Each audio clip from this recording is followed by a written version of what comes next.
Good evening, my name is Richard. This is Over and Over. It's the Arsenal Women's Show, of course. Now, you may have noticed over the last week or so, there's been a little bit of rebranding, shall we say, starting with the channel. That's looking ahead to next season. There's going to be a few changes on the channel starting next season, but a bit like the team wear the next season's kit, don't they, at the last game of the season before. So we're getting it all out for you on our last show of the season, just to kind of introduce you to it all. We will talk about that a little bit more, obviously, throughout the summer and stuff like that. We're going to be covering the Euros and all that kind of stuff. So, but yeah, there will be a few little changes next season to the channel, a few little changes to the show. But of course, tonight it is our final show of the season. It's always one of the highlights of the whole season, isn't it? The season review, and this one could actually be quite special, couldn't it? Let's be honest. It could be quite special. I don't know what we're going to talk about this season. I mean, not really much happened, did it? Really, much of the season. It's been a bit disappointing, hasn't it? Overall, so I'm sure we'll find something that we can look back on.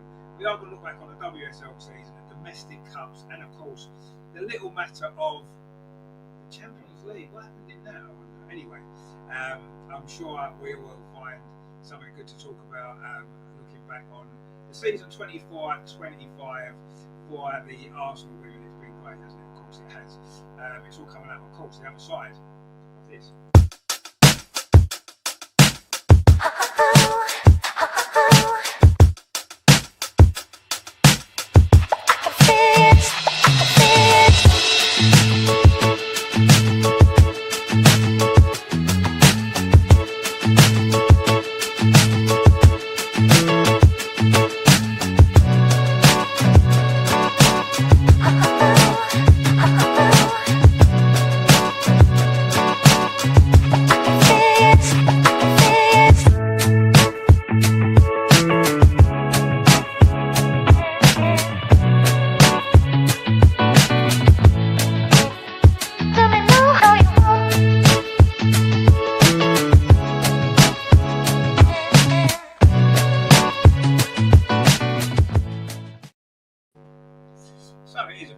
Arsenal Women's Show. It is, of course, the 2024-2025 season review.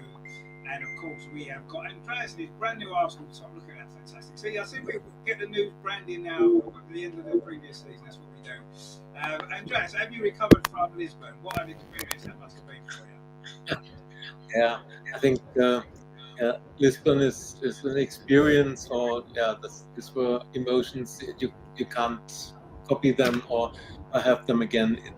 It's a once in a lifetime experience. I'm so grateful and glad that I made the trip, despite all the costs and just for a weekend. But it was worth every euro and every second invested for this. It was just fantastic to be there and experience this. Yeah. It's still so emotional, and when you think it's just 1 week. Or 8 days ago, it's so unreal, and I rewatched the whole match during the week, and it must settle. Yeah, we are champions of Europe. It's just fantastic saying this. Yeah, to be honest with you, I don't think it's really sunk in yet. To be honest, I mean, I know, like you said, it was 8 days ago, and I think all this week it's just been. Did that really happen? Did that actually happen? Was that something that was real? Because it didn't feel real, did it? At the time, it didn't feel real. And then everything that's happened since hasn't really felt real, but it is real. We did win the Champions League. We are the champions of Europe, and wow, just absolutely amazing. Obviously, you know, majority of the show tonight, I'm sure we're going to talk about that a bit more.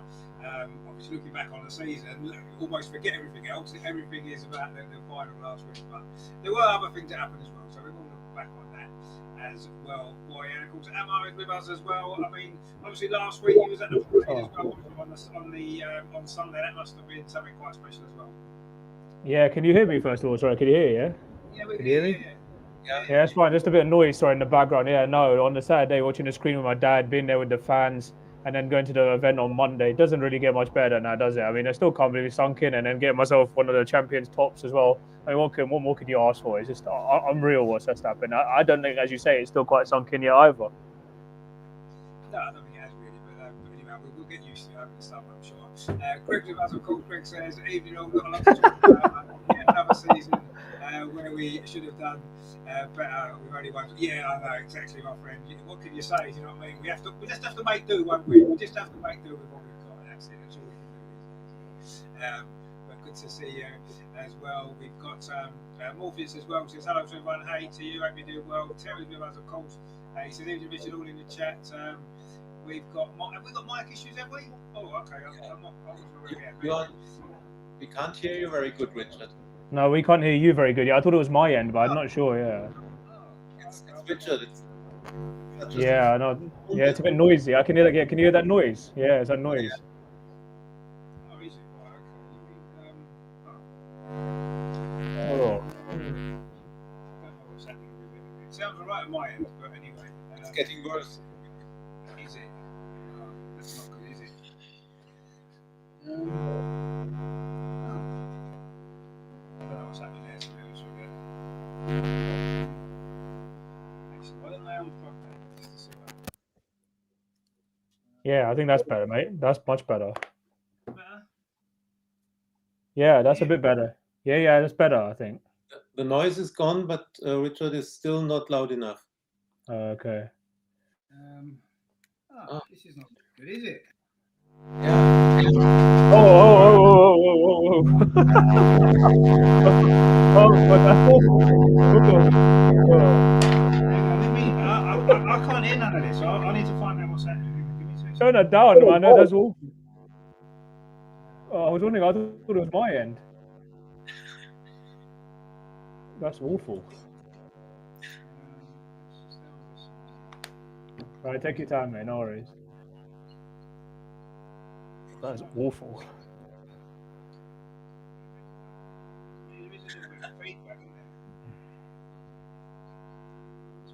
I don't know. I can't hear. No, it's not getting better. So is there still feedback now? No, it's still this terrible noise, and you are really not to hear. 2 seconds. All right, take your time, mate. It's all right. Oh. Yeah, the noise is gone. Oh. No, it's not. Oh, it's not. Oh. I'm gonna have to refresh. I'm gonna refresh.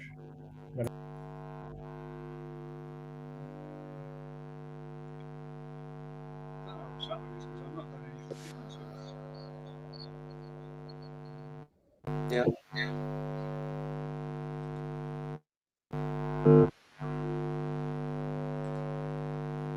Do you have any other device? We'll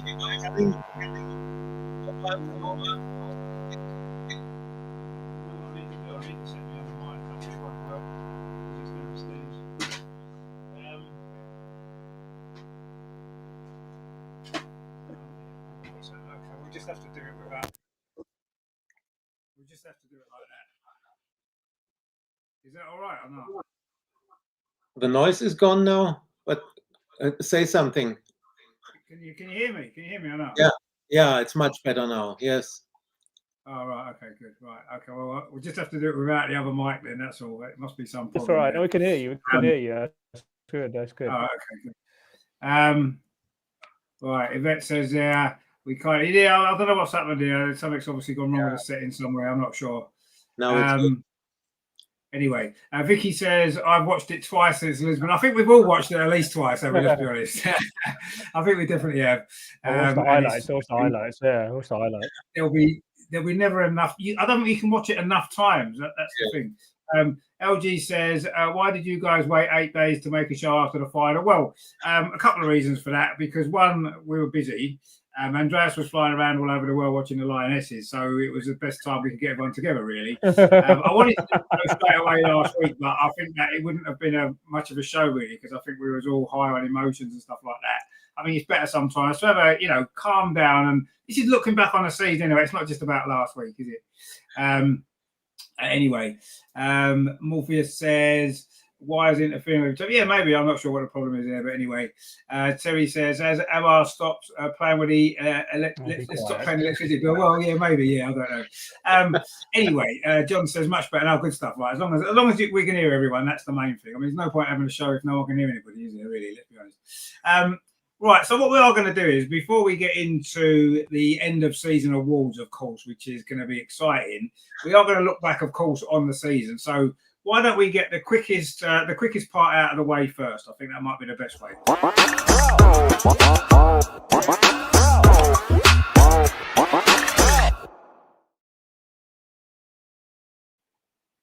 So the domestic cups then obviously didn't really go to plan particularly well, did they? The FA Cup in particular was a big disappointment, that Liverpool game. And of course, losing our grip on the Continental Cup, now called the Subway Sandwich Cup, whatever it is. Losing, of course, to Man City. That one. Both of those defeats at Meadow Park as well, which was quite frustrating because we always had a good record there. And I was quite disappointed with the domestic cups. I think we all expected better from both of those two competitions. You know, that the League Cup had been ours for the last 2 years, and the FA Cup's one we wanted to win for a long time. It's eluded us for long enough, and it never quite worked out, did it, this season in those competitions? And very, very frustrating. And, you know, I think overall, we will talk about kind of disappointments later on, but for me, though, the domestic cups were one real big downer on the season. I mean, Andreas, what did you make of our runs in the domestic cups? Because I know some people might look on it now and say it doesn't matter, it's not important because of what we did win. But had we not won the Champions League, then those two defeats would have been really important to the season. I still think they are, because I think the domestic cups are important to Arsenal, and we've come up short again. Particularly the FA Cup was really, really disappointing, wasn't it? Because we got a favourable draw as well, didn't we, really, at home? Yeah, both results in the domestic cups were disappointing. And yes, of course, we won the Champions League, but this is, the icing on the cake, and you can't expect to win the Champions League. So our goal must be to win trophies in the domestic competitions. And yes, of course, you can lose against Man City at home. It was not our best performance, not from the team, not from the manager, but especially the FA Cup run was very disappointing. And I remember saying after both the domestic cups, when we went out, Renee is learning how to coach in knockout games. And yeah, fortunately, she has learned quickly. But anyway, both domestic cups not what we wanted, and both disappointing. And I was at the FA Cup final for the third time in a row at Wembley, and now watching Chelsea versus Man United. It's not why I'm traveling to Wembley to see Chelsea United compete. I want to see our team there, and this was not what we expected and not what we want for the next years. Domestic cups must be better. Yeah, absolutely, they must be better. I mean, my advice would be don't buy a ticket for the FA Cup final until we're in it.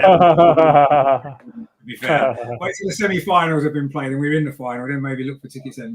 But no, I mean, you're absolutely right. The FA Cup is, you know, we're the record winners of that competition, and we haven't won it now for, well, it'll be 10 years, won't it, next year if we, you know, so it's well overdue. And that to me was probably the biggest disappointment of all. You know, the League Cup, the Man City game, they scored in the last kick of the game virtually, didn't they? And we know it was going to go to extra time and stuff like that. And that was frustrating because that's a cup we'd won the last 2 seasons. But the FA Cup was the one for me, because that this year really, there was an opportunity there, I felt. You know, I say we had a favourable draw, and it was maybe the one that we could have really, you know, ended that run of failure in it, really. So yeah, that was disappointing. But I suppose now looking back, it doesn't hurt quite as much as it did at the time, I suppose, and subsequently in a few weeks after. But yeah, I mean, you're right though, Andreas.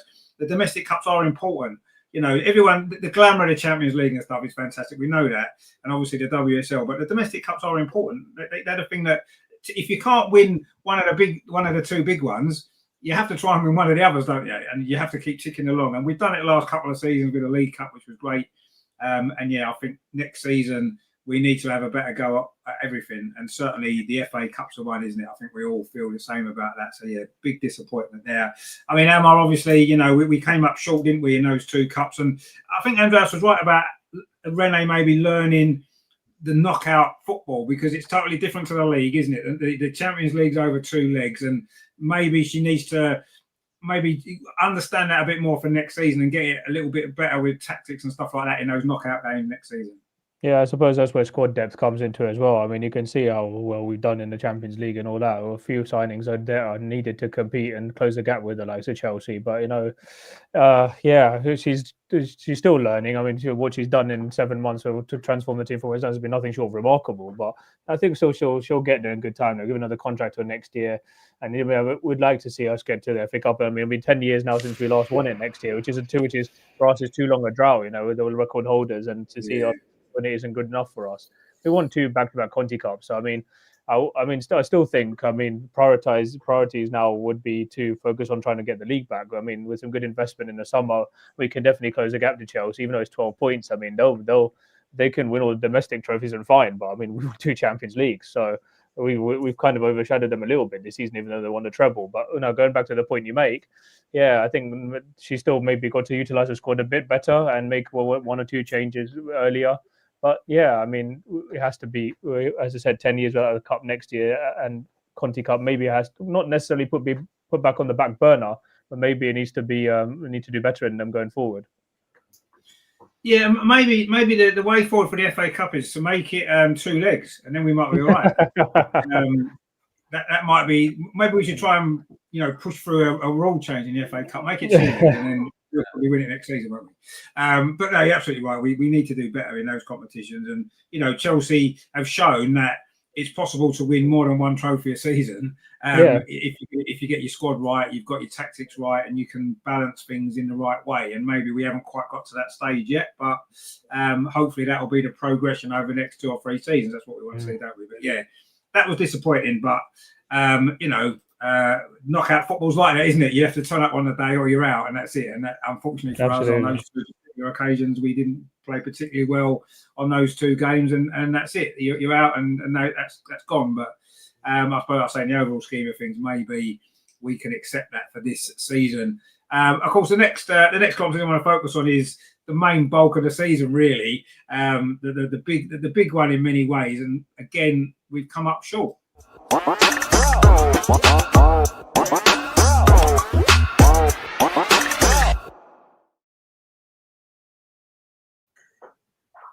Now, for me, actually, this season in the WSL, I was probably more relaxed about most of it than the last few seasons. And that was maybe because, for all intents and purposes, our chances had gone after about 3 or 4 games in. We'd pretty much blown it. So the rest of the season, obviously, Rene came in, and it was just about improving the performances and the results. And that was what happened. And I kind of enjoyed it.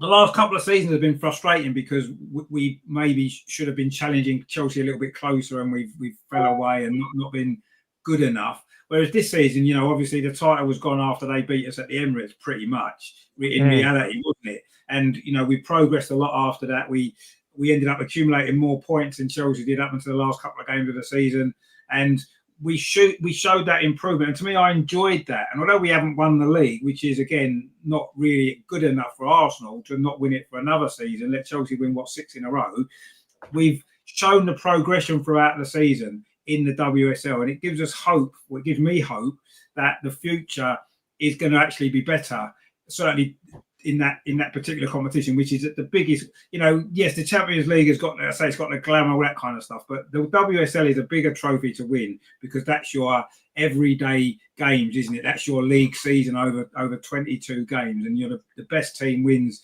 the WSL. The best team doesn't always win a cup, even the Champions League. We'll come on to that obviously a bit later, but for me, I was actually overall I was quite happy with the WSL season. If you take away the first few games under Jonas's kind of the dying embers of Jonas, and then looking at it from when Rene took over, I'm actually reasonably happy with the WSL season. Came second when it was looking impossible at one point. And I don't look at the gap as being 12 points. I look on the gap as being 6 points, because those 2 games against Villa and Brighton, we would have won them 2 games if we'd needed to.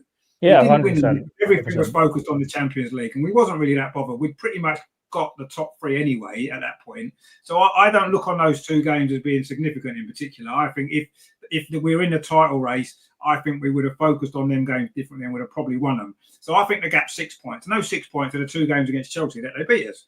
And that's all we've got to improve next season, realistically. We just got to get results against Chelsea, which isn't easy, but that's where we are. So I'm happy. I would give the WSL season probably a 7 out of 10, actually. Looking at it overall, I'm quite happy. Yeah. Yes, I want more next season, of course, but I'm actually reasonably happy. I mean, Andreas, what did you make of the WSL season? Because I actually quite enjoyed it overall. Although we didn't win it, I quite enjoyed it. Yeah, in the end, finishing second is a success when you see where we came from. And I think after 4 games, we had won 1, drawn 2, and lost 1, and were in 6th position. So I think somewhere in October, the WSL title race for us was over, and with everything what developed then, and with the change of the management, and the way the team found together and played everything, it was a good run we had then, and we nearly opened the title race again. But the thing is, Chelsea, out of 22 games, they maybe made 18 or 19 games in which you could say they were not playing good. But they nearly won. They found ways to win everything, and even if they couldn't win, they drew 3 games, and I think 10 games out of 22, Chelsea won with 1 goal difference. That's correct. And this shows the winning mentality, or that they always find a way to win. And of course, our run, especially in 2025, was very good. A lot of games in WSL, we won 4-0, 5-0, 4-1. Very good. Yeah, of course, the 2 games against Brighton and Villa, let's not talk about them anymore. But in the end, it's 12 points difference to Chelsea. And even if you say it's only 6 points, it's a gap, and we must close it. And it's not necessary in every game to have a firework and score a lot of goals. It's enough to win the games, just like Chelsea does. And in the end, finishing second was more than I expected in October or November. And we have United and City behind us. So it was a good WSL season, but not good enough, or good, not as we expect or wanted, and not what a club like Arsenal needs in the WSL. If we don't win the WSL, we have to compete until the last day of the season, like we did 2 or 3 years ago. And this must improve next season. We can't throw away the league in the first 4 or 5 weeks. This was disappointing. And in the end, okay, Champions League secured, and it was not necessary because we qualified. Apart from the Champions League, we secured our spot with second place, and that was a good result. But good is not good enough for a club like Arsenal. No, absolutely no. I'm going to agree with you. Absolutely, it's not really good enough. No. LG says, so by your logic, winning a league in Cyprus is bigger than winning the well, winning the domestic league. I mean, not every team in Cyprus is going to be in the Champions League, are they? So I think the club's judged over how they do domestically. You know, everybody, if you look at the Premier League, for example, everyone made a big deal of Tottenham finishing so low in the league because that's what you judge a club on. They won a European trophy. True. Terrible season because they lost 21 games in the league, and you are judged on your domestic performance in your domestic league. Everything 100%. So I think it's, is winning the league in Cyprus bigger than winning the Champions League? No. Is winning the WSL bigger than winning the Champions League? No, it's not bigger. It just, that's how you judge your team. You judge your team on the 22 games because most teams aren't even in the Champions League. So how do you judge them? You judge them by how they perform domestically, and that's what you have to do. And winning your domestic league or performing well in your domestic league for a club like Arsenal in particular is so important, because ultimately if we finish fourth, fifth and 6th in the WSL, but we maybe win the odd Champions League here and there or the odd FA Cup, that's not good enough for Arsenal. That's not good enough because we are judged on how we perform in the league. The fact Chelsea have won it 6 seasons in a row doesn't reflect well on us. And although we've just won the Champions League and we've overshadowed everything they've done in the last 10 years, probably, but ultimately you are judged on how you're doing your domestic league. So I do think that is important. It's not bigger to win it necessarily, but it's more important to the club long term, because you're only going to win your Champions League here and there if you're lucky. But every year you're competing in your league, aren't you? Every single season you've got 22 games in your league to decide how good you are, and that's what you're judged on. So I think it is important. Yeah. Ryan says, yeah, let's beat Chelsea next season. Absolutely, we can beat Chelsea next season. We can beat them. Absolutely. He says we need to keep the winning mentality. We are too inconsistent. I feel under Rene we've been pretty consistent actually throughout all the competitions. Really, we've shown consistency. Yes, in the league we dropped a few points here and there. We need to improve that, but overall I think we've got a lot better the consistency wise. Greg says those 2 games were significant. It showed a lack of commitment and having to rely on the last game. Well, in the end it did, yeah. John says a good point about the points. On another day we beat Chelsea at least once and win the league. Yeah, I agree. Those 2 Chelsea games, we were really unfortunate to lose them both. Yeah, we were. Although we were 2-0 down after 10 minutes, we could easily have got something from that game, maybe should have. And the game away from home, it was that penalty right near the end. We were close to getting a result there as well. So, no, I agree. They wasn't miles better than us, Chelsea, this season. No. They were lucky to win the 2 games. And over the rest of the games, as Andreas said, they scraped a few lucky wins. And, yeah, we that's one thing we maybe need to improve next season. When we played well, we wiped teams away 4 or 5 goals all the time. We did it so many times, and that's great. But when we didn't play particularly well, sometimes we found it hard to get the wins. Chelsea managed to get those results, didn't they? And that's the one thing we do need to improve. Is that consistency? I don't know. It's a mentality thing, isn't it? I think it is a mentality thing. And that's what we need to look at. And if we can improve that next season, then we're going to have a good chance. Terry says, I'd say more of a 5 out of 10. Dropped too many silly out of 10. and got bullied out of the games against Chelsea. Well, a little bit. I thought it was unlucky against Chelsea. Both of those 2 games, actually. I mean, did we drop too many silly points? When you look at the 2 Chelsea games, that's where we've lost the league, essentially. Did we drop too many other points that Chelsea didn't? Not really, apart from those 2 games, which we can forget at the end of the season anyway. So I don't know if we did drop silly points, really. Did we drop silly points too? Apart from the early games when City and United, but that was early, wasn't it? City and United was early. Well, no, I mean, City at home, I don't think a draw at home to City is dropping silly points, is it? I think City are a good side. Man United away, we got a draw. Yeah, we could have won that game, we were leading, but they're not silly. They're not silly points. Dropping silly points are drawing with the likes of Leicester or drawing with Everton at home, which we did do. Yes, that was before Rene, but, I want to dismiss those results a little bit because they're not really relevant now. But yeah, next season we've got to be almost perfect, haven't we? We've got to beat Chelsea at least once, and we've got to pretty much win most of the other games. Let's be honest, if we're going to win the league. But which that's where we are with it. LG says, I think we need to beat Chelsea both home and away next season. That's a fair point. Yeah, fair point. That's the only way we stand a good chance of winning it. Well, I mean, obviously beating Chelsea home and away gives us a great chance of winning the league, doesn't it? Because that's 6 points in the bag already, and we've got 6 points back somewhere else. Beating them once and drawing with them, that still gives us 4 points over, and they've got to pull back somewhere else. So I think that I would be happy with 4 points against Chelsea, but it's how we do maybe in some of them other games that is going to maybe be important. We saw that the other year we got 4 points against Chelsea, and they still beat us to the league because we lost to Birmingham. So, and we drew with Spurs. Vicky says, Man City had injuries, so not a true reflection of their squad. No, I agree. Sack the manager. Yeah, they'll do better next season, I'm sure. Wayne says, league wasn't good enough, let's be honest. However, Champions Europe, we know what exactly, my friend. I think we all would agree with that. No doubt at all. Greg says, it's time to make hard decisions. We've got too many squad players and not enough starters to push on. Yeah, I kind of agree with that, actually. John says, LG, well, it's a better chance than beating them once. Well, absolutely, yeah. But it's not the only way. If we beat Chelsea and win the rest of our games, then we win the title. If we win every game, we'll win the title, won't we? Let's just try and do that, shall we? John says, it could come down to goal difference next season. Yeah, and we're capable of winning on that. Yeah, absolutely. We score more goals. There's no doubt about that. We score more goals this season. Candy says there, we won the Champions League, yes, but we need to compete with Chelsea now.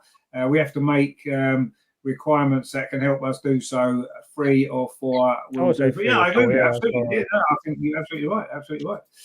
LG says, I see your point, although we won the Champions League, if we don't step up to Chelsea, they are dominating the WSL.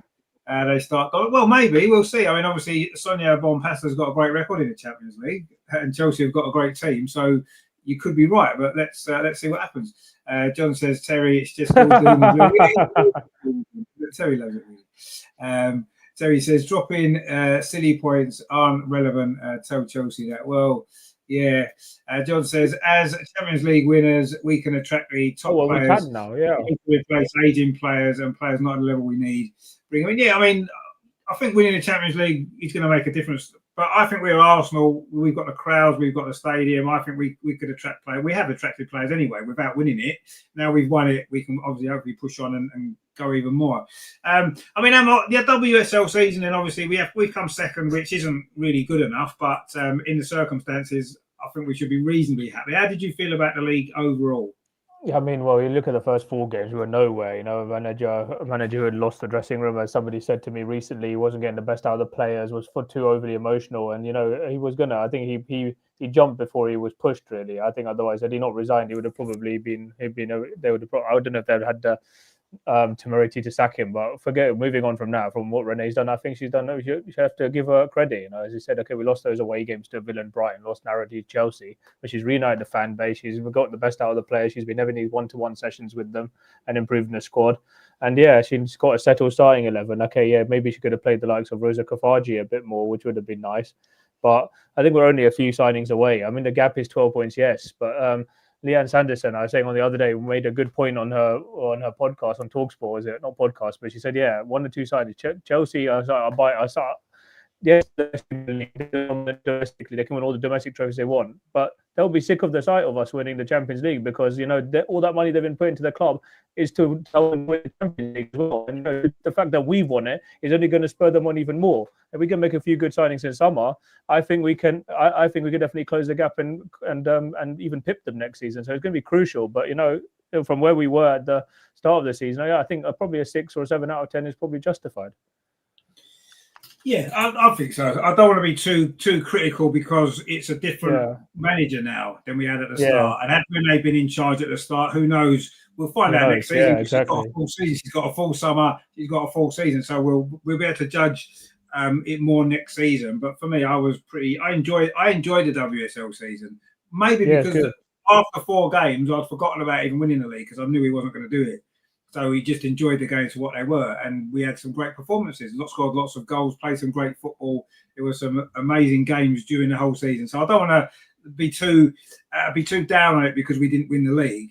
We was never going to win the league after 4 games, so I've forgotten about it, and that maybe is why I enjoyed it a bit more. But anyway, let's do better next season. Obviously, we don't want to be sitting here next season having come second again or third or whatever. We want to be sitting here having won the league, and that's what we're hoping to do. Vicky says it was a poor WSL this season. It made Chelsea look better than they were. Yeah, I mean, I kind of get that point because they did sneak so many games. They didn't play particularly well, and they won the league without losing a game. And that kind of suggests that is the league as strong as it could be? Maybe that it does say that, or does it just say that Chelsea's mentality is stronger and gets them through those sort of games? It's a tough one, isn't it? I mean, I didn't think it was a bad season. I thought some of the weaker teams have stepped up. They put in better performances. Yeah. They look better. Even the weaker teams are stronger, and I think that's good for the league overall. But yeah, I mean, Chelsea have won the league without necessarily playing great for a lot of the games. But you know, it's all about wins and points, isn't it? And Chelsea deserve to win the league. We can't argue with that. They didn't lose a game. Roll your hands up. Well done, Chelsea. Congratulations again. You've won the league. But we're coming for you. There's no doubt about that. Oh yeah, 100%. We're coming for them. Yeah. Yeah. LG said 93 goals in 33 games under Renee is mental, considering we barely scored a goal under the Arteta clone. Yeah, I mean, he's not a clone. He's not a clone, man. He's not a clone. He's not a clone. Man. Come on. You say that right. There was I'll tell you what. There was an interview. I can't remember who it was with now. Obviously, this week, one of the Arsenal players. I can't remember which one it was now. There's been so many of them. Interviews all over the place with Arsenal players this week. I think it was one of the Lioness players. It might have been Chloe Kelly, I'm not sure. No, it wouldn't. It would have been someone who played under Jonas. Anyway, what the impression I had is anyway is Jonas was very sort of focused on the team shape and stuff like that. Very similar to Arteta, not very flexible. The players had to play a certain role. And what Rene's done is she's allowed them to have more freedom. Yes, and 100%. that's why we've achieved the success that we've had. That's why we've had the results that we've had, because the players can play with freedom under Rene. They couldn't under Jonas. The men's team can't under Arteta, and that holds the team back. And it's almost like the team were being held back, and then suddenly Rene's opened the gates, and they've just gone whoosh and just gone for it. Yes, and that's been so great. And that's why I think I've enjoyed I've enjoyed most of the games this season for that reason, because they're not playing restricted anymore. We were playing restricted before, which got us some success. We won a couple of cups, fantastic. But we were playing with that, I know the old phrase, with a handbrake on a little bit. Under Rene, we haven't. The handbrake's off and we're away. Oh, it's a handbrake's completely off, yeah. It's been so enjoyable, and I've enjoyed it more for that reason. So I kind of agree with you. I think that's a good point. And like you said, 93 goals. Is that what it is? I haven't counted them all, but 93 goals. It's a lot. It's a lot, yeah. It is incredible, actually. So well done for Rene. 3 goals a game, yeah.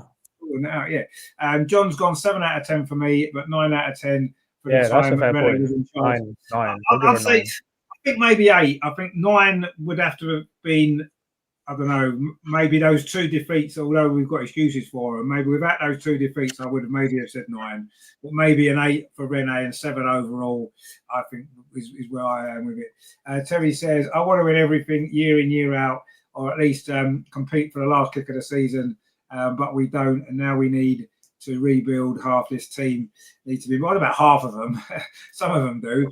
As said, hi at all in England. How are you doing? Good to see you. Hope you're doing well in Sweden. Obviously, you'll be pleased with our goal scorer from last week, I'm sure, like we all were. Top talent brought in, says Terry. Absolutely, yeah, of course. That's what we need. We need top talent brought in, don't we? Ag says, what a match, England, Portugal. It was a great game, actually. Yeah, it was fantastic, wasn't it? What a performance that was from the Lionesses. That gives us confidence about the summer, which we'll be looking at that later on in the next couple of weeks. So yeah, the domestic cups really disappointing. I'd give the domestic cups maybe 3 out of 10. The league, I'm going to give 7. What would you give the league out of 10, Andreas? You didn't give us a score for the league overall. Yeah, you made a good point with 7 out of 10. I think, that's it. Maybe if we won both matches against Villa and Brighton, I would have said 8 out of 10, because we really made the best possible result. But these 2 games were really disappointing. And by all critics against Chelsea, we shouldn't forget Sonia Bompastor rotates her team on 7, 8, sometimes 9 positions from one week to another, and it's not easy for the players to gel together to find the structure. And this is also why they only win 1-0 or 2-1 all the time, because she rotates a lot. And we don't have the squad depth to rotate so much. But this is one point we must do next season. First we need a very good transfer summer to have a bigger squad. 4 or 5 players, They must rotate more. I mean, she relies on the same 11, 12, 13 players all the time. And there are a lot of players who don't get minutes or only get a few minutes at the end of a game. So this must be better. And that's another point why I say 7 out of 10 for the WSL is enough. We could have done better overall. Yeah, of course. No, absolutely. I mean, we should be looking at doing better as well. I mean, second in the circumstances was okay, and a fairly decent result when you look at the start we had. But yeah, it's not really acceptable. It's not good enough for Arsenal to keep coming second or third. We need to start overturning those Chelsea titles, don't we? Somehow we need to find a way to do that over the next couple of seasons, really. Wayne says domestic cups this season reminded me of domestic cups under Arteta. Yeah, exactly. Yeah. At one point when we got knocked out by Liverpool, I was like, even Jonas League Cup. But then, I mean, I think we all kind of felt that with the domestic cups, really. LG says 7 out of 10 in the league, 9 out of 10 overall. Yeah, that's fair. That's a fair. Yeah, I mean, we will have an overall kind of season at the end. Morpheus says, what's your guys' opinions on how we improve the team and the squad to win the league? Well, we just buy better players, don't we? Quite honestly, Bring in younger players as well. I would say. There's a few players that need to be moved on because of their age and what have you. And yeah, we need to bring in. Why don't we see if we can bring in 3 or 4 Marionas? That'll probably be enough to win us the league. A little bit easier said than done. But that's what we need. We need to buy some really good players, and if you buy, the more good players you have, the more chance you've got of winning leagues and winning everything else, haven't you? But we'll see what the summer brings us. Now, of course, that's the domestic cups and the WSL out of the way, so we've only got one more competition really to look at, and I'm not sure what we're going to talk about when it comes to this one, but I'm sure we'll find something.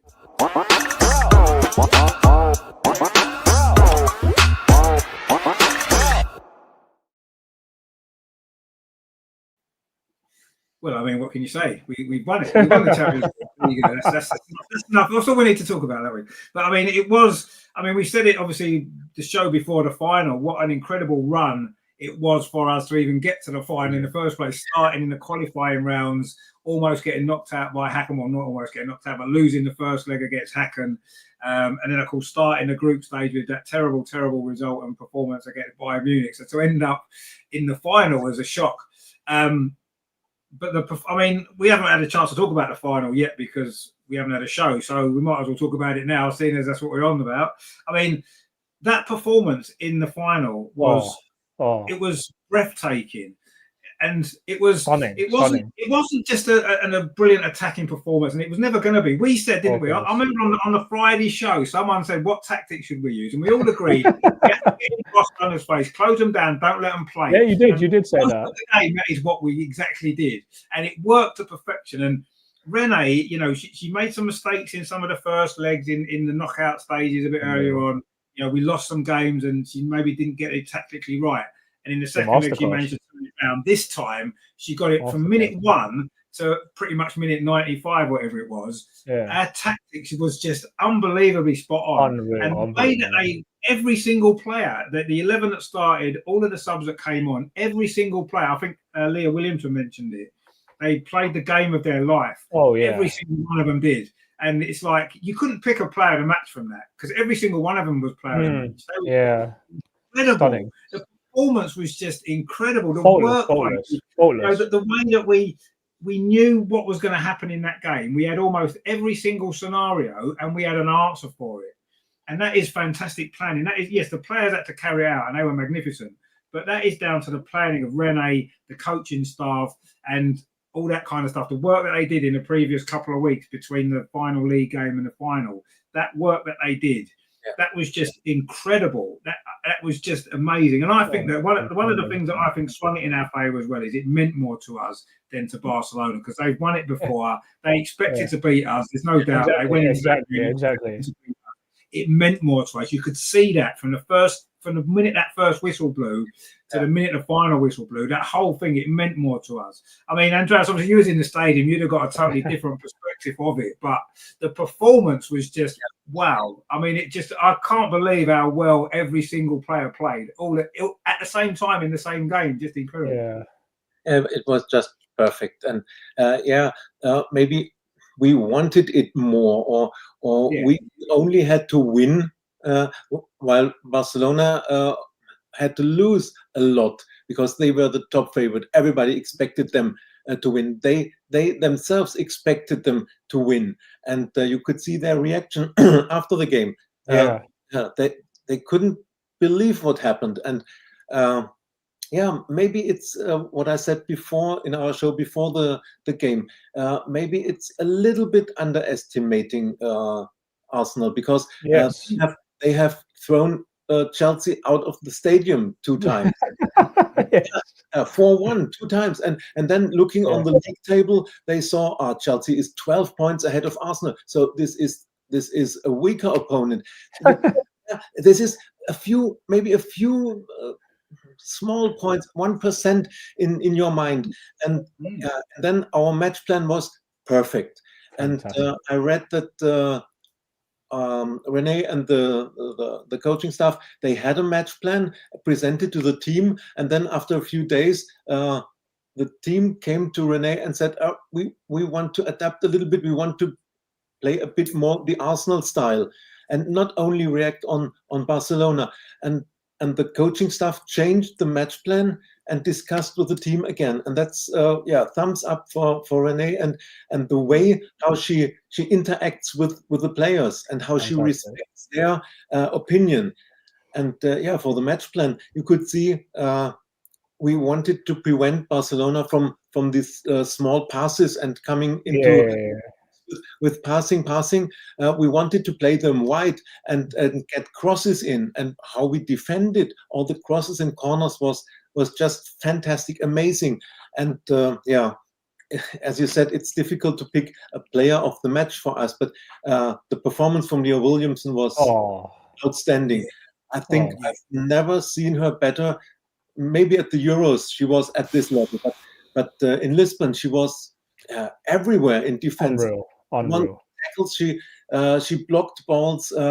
It was fantastic performance, and also the calmness from Kim Little in midfield against players like Anna or Alexia or Claudia Pina. You can't name them all.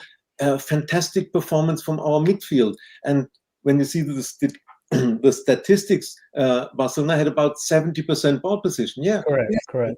But ball position doesn't score goals. And we kept them out of our box for most of the time. You can't prevent players like Atana or Payor from being dangerous or having a chance. Yes, of course they have their chances. But what impressed me most is that after the game, everybody said, well, Arsenal deserved the win. Yes. And my German friends, they congratulated me and said, well, you deserve this win. And that's the most fantastic thing. There is no discussion, and nobody can say, Barcelona was all over and the better team and they should have won, or the VAR decision, no. referee or something. No, it was we had the better chances over 97 minutes, and we deserved to win. That's 100%. Just unbelievable. Not only winning, but deserving to win against a team like Barcelona. Match plan, perfect tactics, every player on top. One more thing. Sorry for talking so much, but one more thing. It's all right. When Renee saw the pressure from Barcelona is growing, it was in the first 10-15 minutes of the second half. You could see we nearly kicked the ball only out of our box because there was no build-up play. Then she reacted and brought Stina with the instruction, make the runs behind their lines, behind their chains, and then for other players, bring the long balls to Stina that she can make the runs. So we changed a bit our tactics or adapted to the situation, and that's one more thumbs up for Renee for changing and reacting in the game. I think she outcoached the Barcelona coach, and that's 100%. Yes. All in all, it's just fantastic. And now I'm quiet. Let Omar speak. It's all right. Carry on, mate. You're absolutely dead right, and that was key to that game, because you're right. The start of the second half was a worrying time, because the first half I thought we dominated that game. We bossed it. We had all the chances to score. Obviously Frida's shot and the goal disallowed, and one thing and another. And Barcelona didn't really threaten too much. But the second half, they came out. They were much more on their game, wasn't they? Their passing was much better. They were moving the ball quicker, Barcelona, and we were finding it difficult to get it out of our penalty area a lot of the time. And I didn't feel we were hanging on, but it looked inevitable that Barcelona were going to score at some point. The way the pressure was mounting, was it? Their passing and stuff like that. But you're right. Renee saw what was happening. She had a plan in her mind already, I think, beforehand for when the game got to that stage, because I think she would have anticipated that was going to happen. And then we made the change, and obviously it made the difference. Callum says here, and when it was 0-0 at half-time in the final, I was terrified. Funny enough, I wasn't terrified until we scored. After we scored, I was terrified that they were going to score, and then we'd never come back and get another one. So I was more worried after we scored, funnily enough. But it was at 0-0. It was looking like we were hanging on a little bit for a while. But incredible.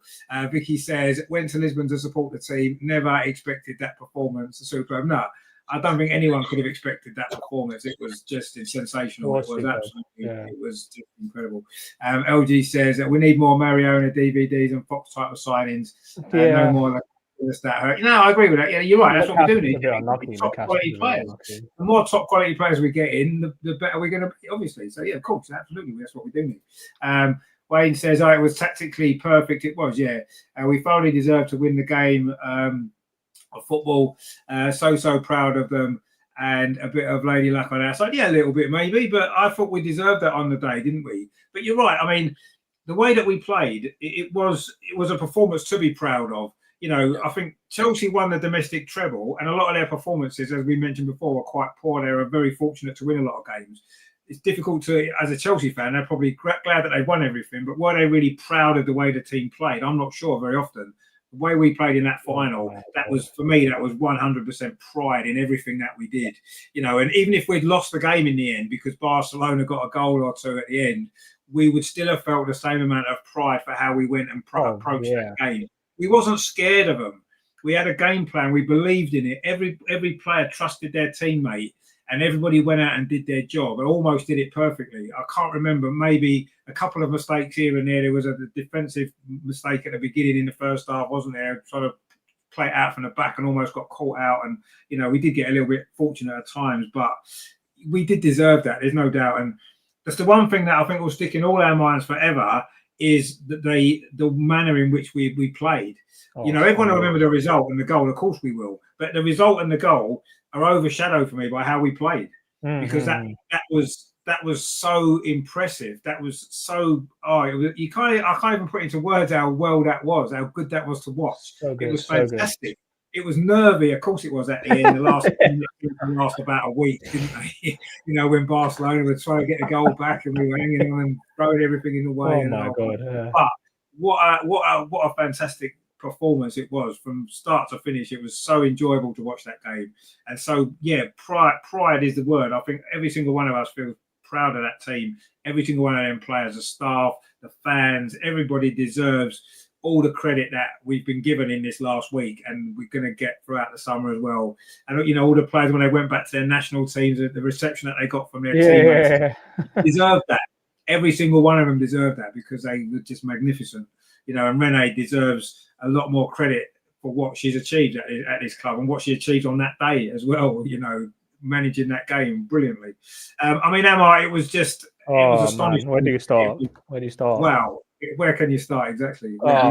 Honestly, I was never not expecting that. You could see from the start she had it tactically spot on. I mean, you could name anyone from the match, but for that defense, Steph, Emily, Leah, Daph, anyone could have got. I don't know. Actually, it was just absolutely outstanding from minute one. You could see, apart from maybe the only shot that I can remember, Daph had to save the whole game was a shot from Aitana in the second half. Otherwise, blocks from Steph.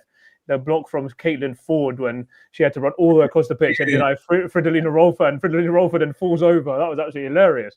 Couldn't believe what I was watching at times. And then, it was just, and then Steph, as I said, second half when can't remember who she denied, but I mean from minute one they were just they had nothing on. They didn't know what hit them. It's, as you said, they think they almost had this divine right. Oh, the trophy's going to be ours. We expect this to be a cakewalk, but no, they didn't come. They didn't expect to come into that Arsenal team with that kind of level of defensive effort. And you know, you're going to have to suffer against Barcelona. Everyone knows you're going to have to suffer at some point. If you try and play them at their own game, you're going to get absolutely wiped off the park. Just ask Chelsea. They got all that talent, but they don't really look at the defensive aspect, and that's why they conceded 8. This was a Barcelona side who'd scored in 41 consecutive matches. They'd scored, 2 or more in 11 games. They'd scored 19 in the last 3, and we made them. We completely nullified them. I mean, Iwa Payol was nullified. CGH was nullified.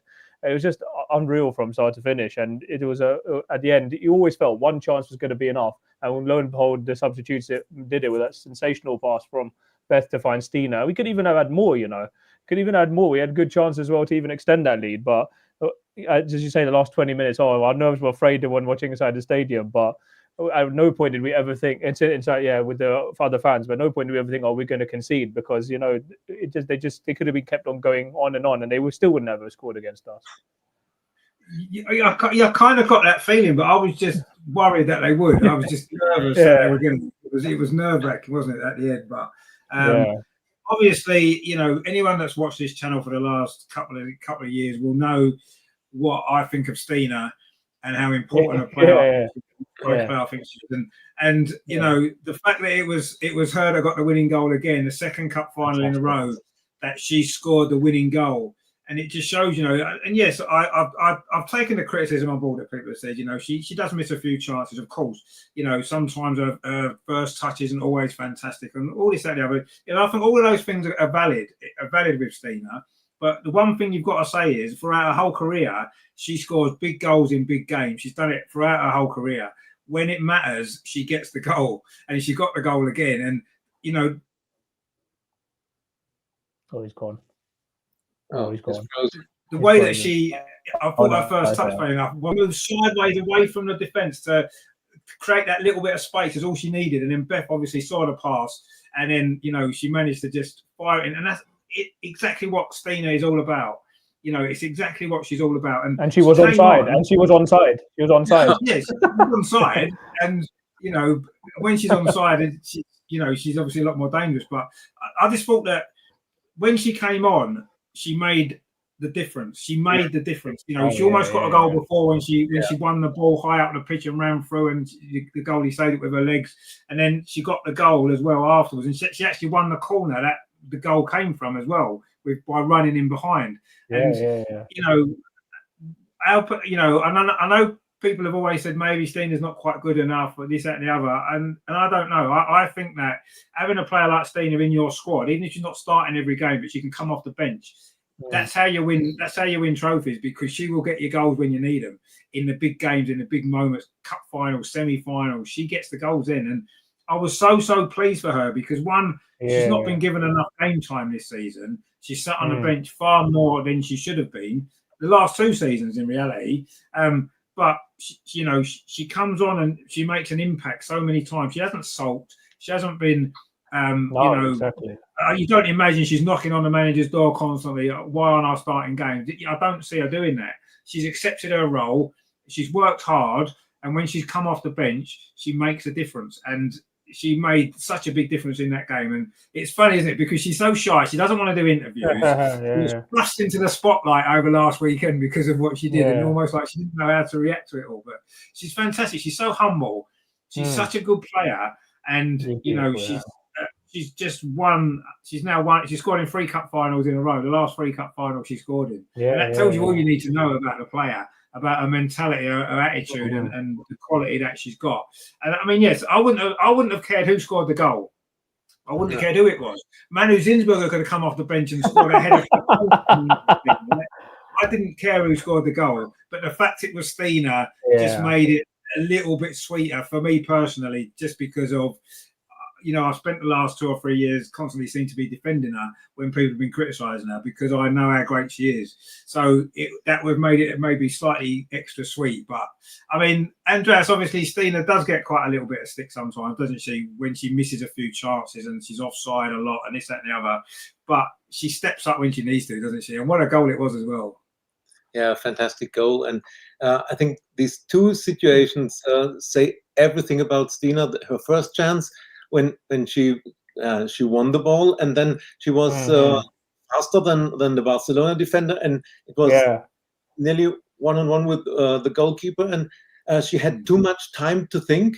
And in the situation where she scored the goal, she had no time to think.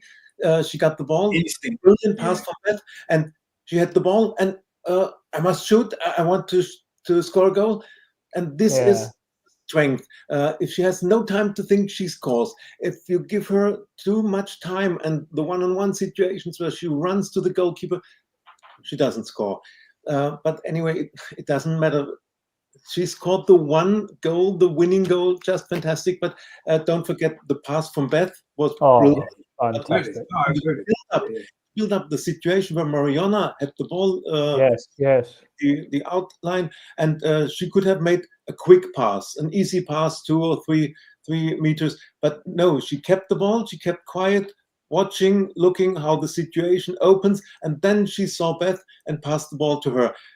This build up is also part of the goal, and part of the whole game we played with a lot of we were quiet, we were calm, and thinking about where are the situations, where are our options, and that's that defines the whole game. I think this situation, Mariona, Beth, Stina, and then fantastic. But the last minutes, especially the 7 minutes of stoppage time, I thought we made changes. We took attackers or midfielders out and brought Lotta and defenders. So I thought if Barcelona scores the equalizer, maybe they will score second before the end or in extra time. It all speaks for Barcelona. So it was risky, but anyway, if you win, then the manager has done everything all right, and she subbed off good penalty takers with Chloe and Lassie.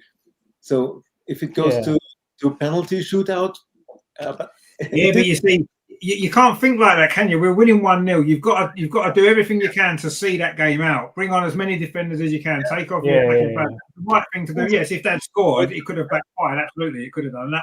I was worried about that, thinking, if it goes to extra time, our attacking options are suddenly reduced by a lot, and then we're hanging on for penalties maybe. But you have to take them risks, and that's how you win. You win big trophies by taking risks. Yeah. And Renee took risks, and it paid off. And it deserves to pay off as well, because we deserve to, as we said, we deserve to win that game. And the risks were worth it, wasn't they? Vicky says, Andreas, if you want one of the Arsenal seat cards as memorabilia, I took home a spare one. She says you weren't the Arsenal fans, you didn't get one. Have you not got one of it? No, I didn't get one. Yeah. Vicky's got a spare one. If you want it, we can get that. I'm sure we can get. You can get a spare one. That'd be great. Wow, what a great! Thank you for that, Vicky. That's fantastic. That's great. That's great. Touch, deserves it, doesn't he? As soon as he went all the way to Lisbon to watch the game and didn't get one because he was in the neutral section. Well, that was quite near the Arsenal fan where you were, wasn't it? Sort of the next block along, wasn't it? Really, by the look of it, from the video. I was nearly at the halfway line, and a lot of Barcelona supporters around me. There were more Spaniards, more Barcelona supporters than Arsenal supporters in the block I was sitting. But one thing I have to add, when the moment the final whistle came, the Barcelona supporter near me, he gave me a handshake and said, "Congratulations." Oh, that's great. Wow. You wouldn't see this in a men's game. In a Champions League final for the men's I could jump up and celebrate after we scored or after the final whistle. There are supporters from the opposition team around me. No problem in a women's game. And so a lot of credit and respect also to the Barcelona fans. They were absolutely did fair play, and it was great. That's great. No, that's what it should be about. That's what sport should be about. But we love our team. We want our team to win, and you're disappointed if you don't. But ultimately, you've got to accept that the other team sometimes deserves to win, and give them credit for that as well. We always try to do that on the channel anyway. But it's great that happened in the game, and it is good to see. But if you do want one of them cards, I think you can get that sorted for you, and that'd be good, wouldn't it? Because you probably deserve to get that. Ange says they underestimated Arsenal. Absolutely, they did. They did. LG says, we have a team in Arsenal and we've already beaten them. Leon worried us more.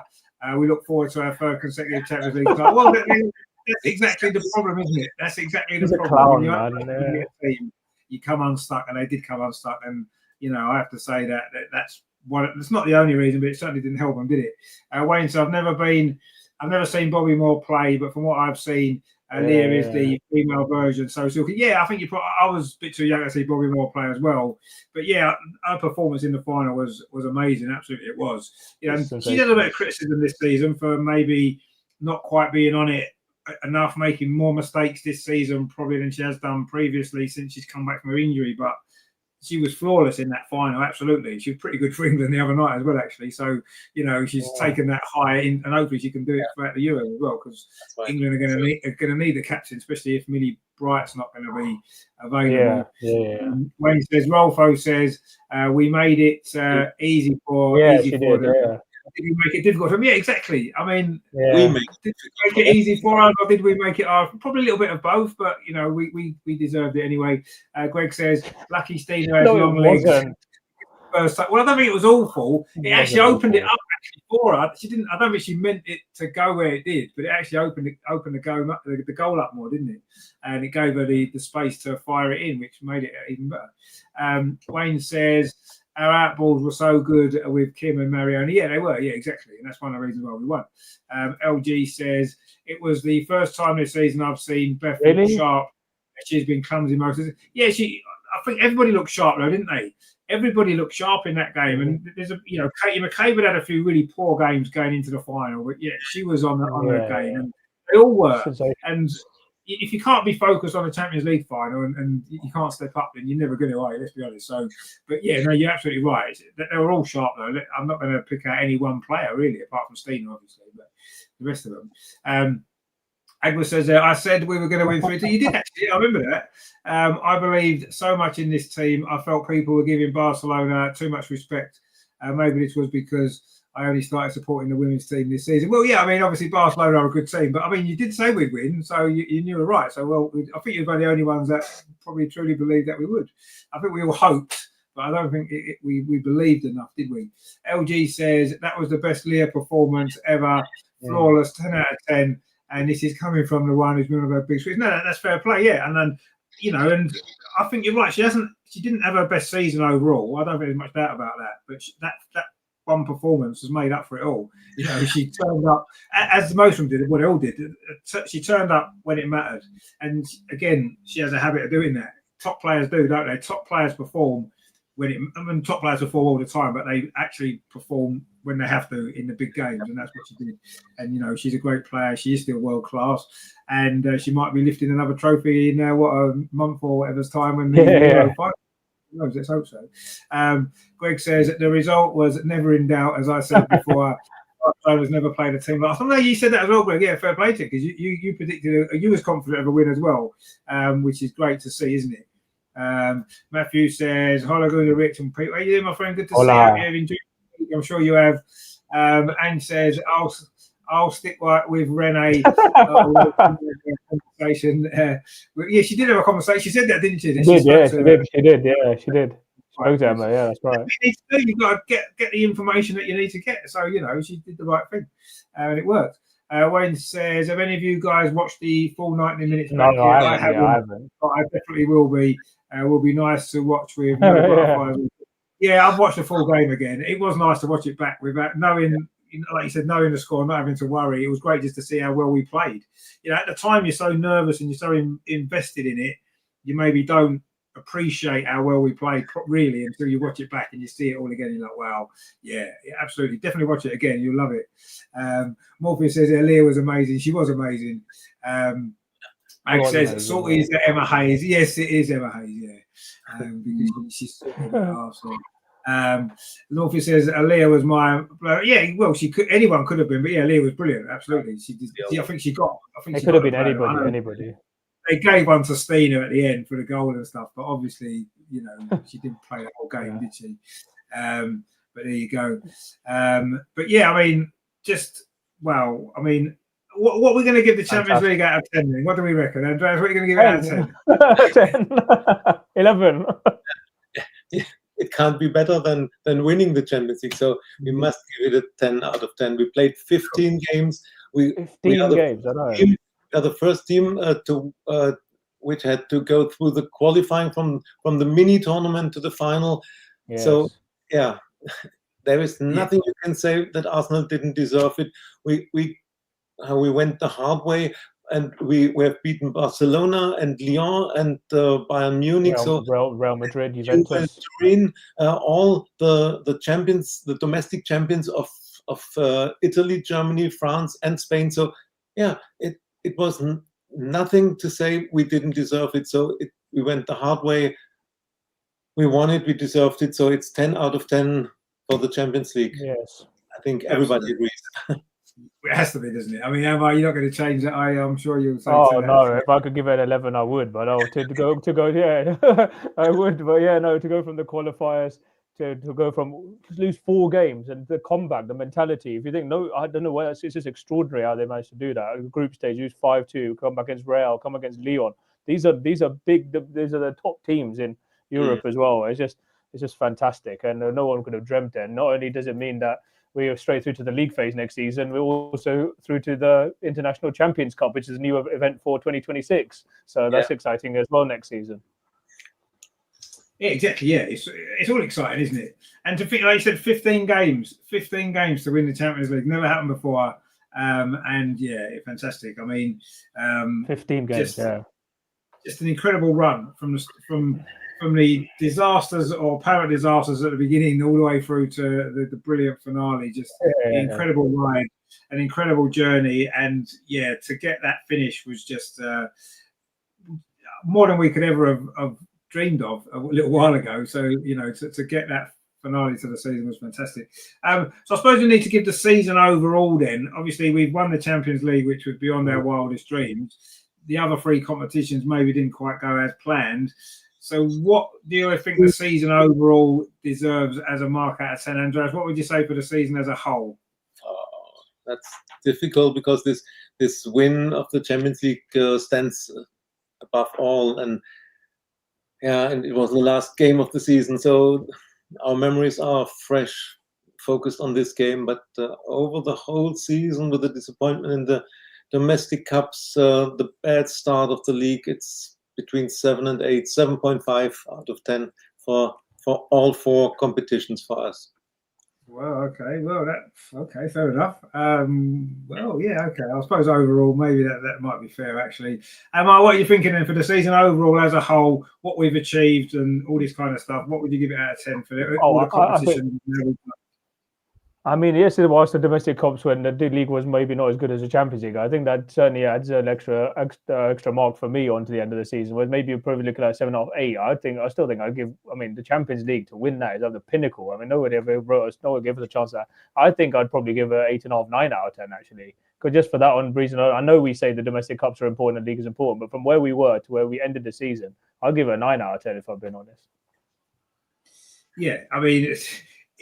Winning the Champions League is for any club side. It's the competition everybody wants to win. It's a competition that we're the only English club to win, and we've won it again. And this time we've won it, I consider, properly now in the modern competition, which is obviously with a group stage or that kind of stuff. And it's for me, it's difficult to give the season less than 10 out of 10 because we've won one trophy that everybody wants to win, and we won it. And we've come second in the league, which isn't what we wanted, but it's actually all right where we started from. And yeah, the domestic cups were disappointing, and that's obviously not great. But if we hadn't won the Champions League, the season would have probably got a 6, wouldn't it? Or 5 or 6. Just for qualifying for the Champions League through the league and coming second. But to have won the Champions League in the manner that we did it as well, from being underdogs pretty much all the way through, I think it's got to be a 10 out of 10 season for me because it's the one thing that we dreamed of doing that, and we've done it. We've achieved the one thing that everybody dreamed of doing. All the players would have dreamt of winning, apart from Mariano, who's won it every year, but everybody else would have dreamt of having that moment. The manager come in. The manager came in October. She came in October. She's not really managed at the top level before. She's had success in abroad, Sweden and stuff, but to win the Champions League in that short period of time. I think that's a remarkable achievement. It's a stunning achievement. It's a stunning achievement. Yeah, and Rene, She needs to be given a statue, man. She needs to be given a statue. Well, let's not get too carried away quite yet. But I mean, I think all of us maybe were a little bit underwhelmed when the club decided to go for Rene, as opposed to a big name who's got a reputation for winning big trophies. And I think we're all maybe thinking, have Arsenal maybe, I don't know, have we gone for the safe option with Rene, which is what it looked like. And I hold my hands up. That's what I thought. I know Terry's still not maybe convinced by Rene, but you have to say that the job she's done has been incredible, absolutely incredible. And it's how she builds on it now. Let's make it not a one-off. Let's not make it a fortunate, lucky competition that we've got fortunate in. We need to build on it, and let's see what next season brings and going forward over the next 2 or 3 years. But you have to say that what she's done in such a short space of time has been just incredible. What a job. Yeah, absolutely. Brilliant stuff. Vicky says, Rene sent an email to every travelling supporter to thank them for their support. Wow, did you do that? Really? That's incredible. I mean, I don't suppose she wrote them all, but That's brilliant. That Wayne says top class from Beth. Drag players towards. No, it was brilliant. Yeah, it was a brilliant goal. Morpher says they're standing under pressure. Mead is magic. Well, she can get her magic back. She played pretty well for England actually the other night as well, Beth Mead, I thought. So she got a goal and 2 assists. So she did all right there as well. So maybe she's getting her form back just at a good time for England. LG says even when we score, Rene was instructing players to focus because you were more vulnerable. Yeah, exactly. That's exactly what I felt. That's why when we scored, I was more nervous after we scored than I had been before we scored. But anyway, we saw it through, didn't we? And it was brilliant. Terry says class from the Barcelona fan, but Lordy, I want you to know you take the mickey out of him. It's you didn't do that. You can't do that. You have to mutual respect. Vicky says no problem. We'll keep the card until first home game next season. Yeah, that sounds like a good plan. That brilliant. Nice, that's fantastic. Nice class. Greg says Moore was a midfielder. Didn't think he was good. Really? He was that good. He was a good captain. Well, I never really saw him play, so I can't really say that. But I mean, Leah Williamson's kind of a bit of a midfielder playing at the back, isn't she? But there you go. So Yvette says there, what about going forward? What type of players do we need? We'll talk about it in a minute, actually. 110 Volt says Leah is now a possible future England manager if she wants it. Yeah, maybe. Even future Arsenal manager, I suppose, more likely. But we'll see after Kim Little, maybe. Kim Little will be an Arsenal manager as well, I think, at some stage going forward. LG says, if I had to pick my top 3 player of the match, one Leah. Steph would be on there. Steph would be on there for me. I mean, I would pick all 15 that played, really, I think. But there you go. Right, so I think the season overall, it's a successful season.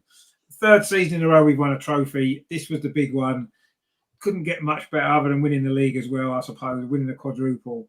But I think we have to be satisfied with another successful season and what a finish as well. And a lot to look forward to. Ryan's gone. 7.8. Precise. Well, we'll take that. That seems quite a good score. LG says another interesting stat. Since the group stages were introduced in 2021-22, all teams at top their groups made it to the semi-finals. Winning a group basically guarantees you a semi-final spot. I don't know. Well, I mean, that's the stats there. John says 9.5 to 10 for me. Just a 0.5 knocked off for no domestic trophies. Maybe you're right, actually. Yeah, maybe 10 out of 10 is too much because we only won 1 out of 4.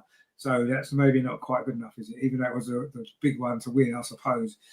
Greg says 15 games in the Champions League, 22 in the league, plus cup matches. Had a tough season, 8 out of 10. Yeah, funnily enough, I think didn't we not in total play more cup games than league games this season? Due to obviously possibly 15 games in the Champions League and the domestic cups as well. It certainly would have been pretty similar amount. 3 Conti Cup would have been, it's probably the similar, it's about the same. Similar amount of games. That's mad that. Usually you'd expect your domestic league games to take out the bulk of your season and the cup games add a few more. But yeah, we actually had more cup games. Incredible. But it worked out pretty well for Sydney, didn't it? So we can't be too disappointed about that. Vicky says Arsenal allocated 10,000 tickets for the final. Barca expected to be there, so bought the neutral tickets, sold well in reaching the final. Yeah, I mean they probably did actually. Yeah. Ag says, Andreas, what do you think about Bayern Munich next year? Oh, are they going to bounce back? Maybe a bit stronger in Champions League? Oh, they will have a strong squad, and they're about to strengthen it with Vanessa Gilles from Lyon.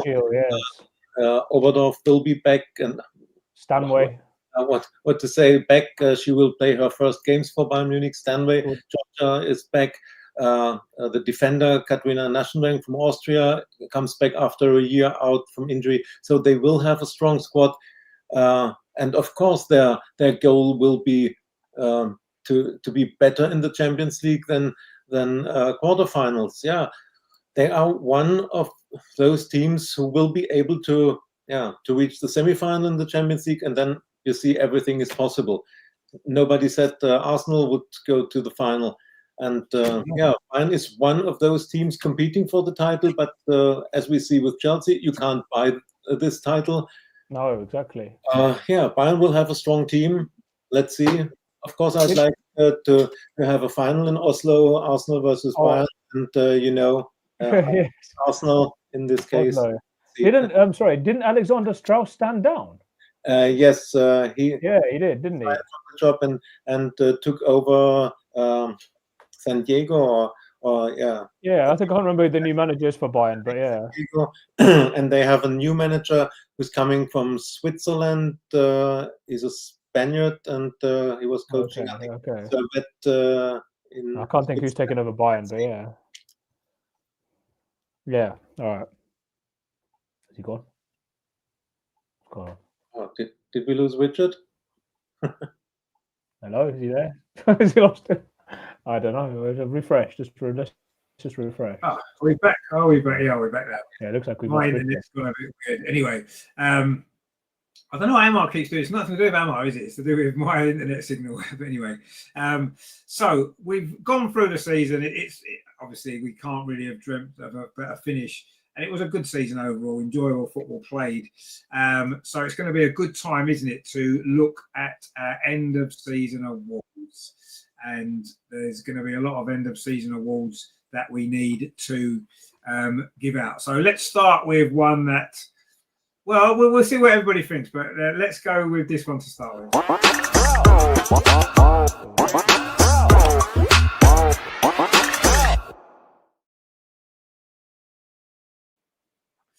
So the goal of the season, of course, is always a good award, isn't it? We like to see some good goals. In the picture there, of course, I have Mariona's goal against Lyon in the semi-final, which I think got Champions League goal of the season. It's difficult to see much beyond that for me. That was a fantastic goal. What it meant at the time as well, such an important part of the game to score a goal like that, just amazing. So that would probably get my vote, but obviously we scored like lots of goals last season. There's lots of choices and lots of great goals as well. Andreas, what would be your choice for goal of the season? Yeah, I prepared myself for these awards, and I have 3 goals of the season. Of course, it's Stina's goal in the final. It's the goal of the season. But the most important for me also is Mariona's 2-0 away at Lyon, because this made everything possible. Yes, it did. Yes, perfect moment to score our second goal to bring us the lead in Lyon. So this probably would be my choice. And the third one I've noted is Katie's goal against West Ham when she made the 3-2. Where you can't score, and she scored, and it was so important. If she didn't score this goal, maybe we lost to West Ham, and you never know how the season would have developed with a home defeat against West Ham. So this goal from Katie McCabe, also one of my 3 goals of the season. That was a very good goal, actually. It was, and there was one Frida Marnham score as well. I think was it against Brighton at the Emirates when she Brighton, against Brighton. That was a great goal as well, actually. Maybe didn't mean as much. It was in a game that we were winning comfortably, but it was a great goal anyway. I mean, Emma, what would be your goal of the season? I think it's difficult to see beyond Mariona's against Lyon, really, isn't it? Mariona's against Lyon, Stina against Barcelona in the final. But if I had to give another couple of mentions to goals which were particularly underrated, I'd say Emily Fox's banger against Spurs in the North London derby. Then from outside, that was special. Top corner, all the way to cap off the derby by 5-0 against her. Made the celebration after. She said, "Look, she was in shock. She was disbelief though. She can have scored a better goal than that." Or another one that stands out is Mariona's goal against Liverpool, where she away from goal just takes it down with the left and just pings it in the top corner as well. That was another fantastic goal too. So, but I think. Go on. Sorry. I said there's a lot of good goals this season. There was. I would say, yeah, Mariona's against Lyon or Stina's against Barcelona for me. Yeah, Terry's gone. Stina's gone in the final for me. It meant we won something. Well, exactly what the goals meant is sometimes more important than actually the goal itself. Maybe LG's gone 1, Mariona Lyon. Yeah, I think that's for me. That's not only for the quality of the strike, which was amazing, top corner from outside the box, but as we said, the timing of it and what it meant for that game and overall the season. Because without that goal, we may not have got through that game, and we wouldn't be sitting here now having won the Champions League. So yeah, I think Mariona's goal against Lyon, it would be a deserving winner of that particular award. So well done to Mariona. That might not be the only award you win tonight, Mariona, by the way. Obviously. You never know. In fact, there's one that she could be in the running for this one as well, actually.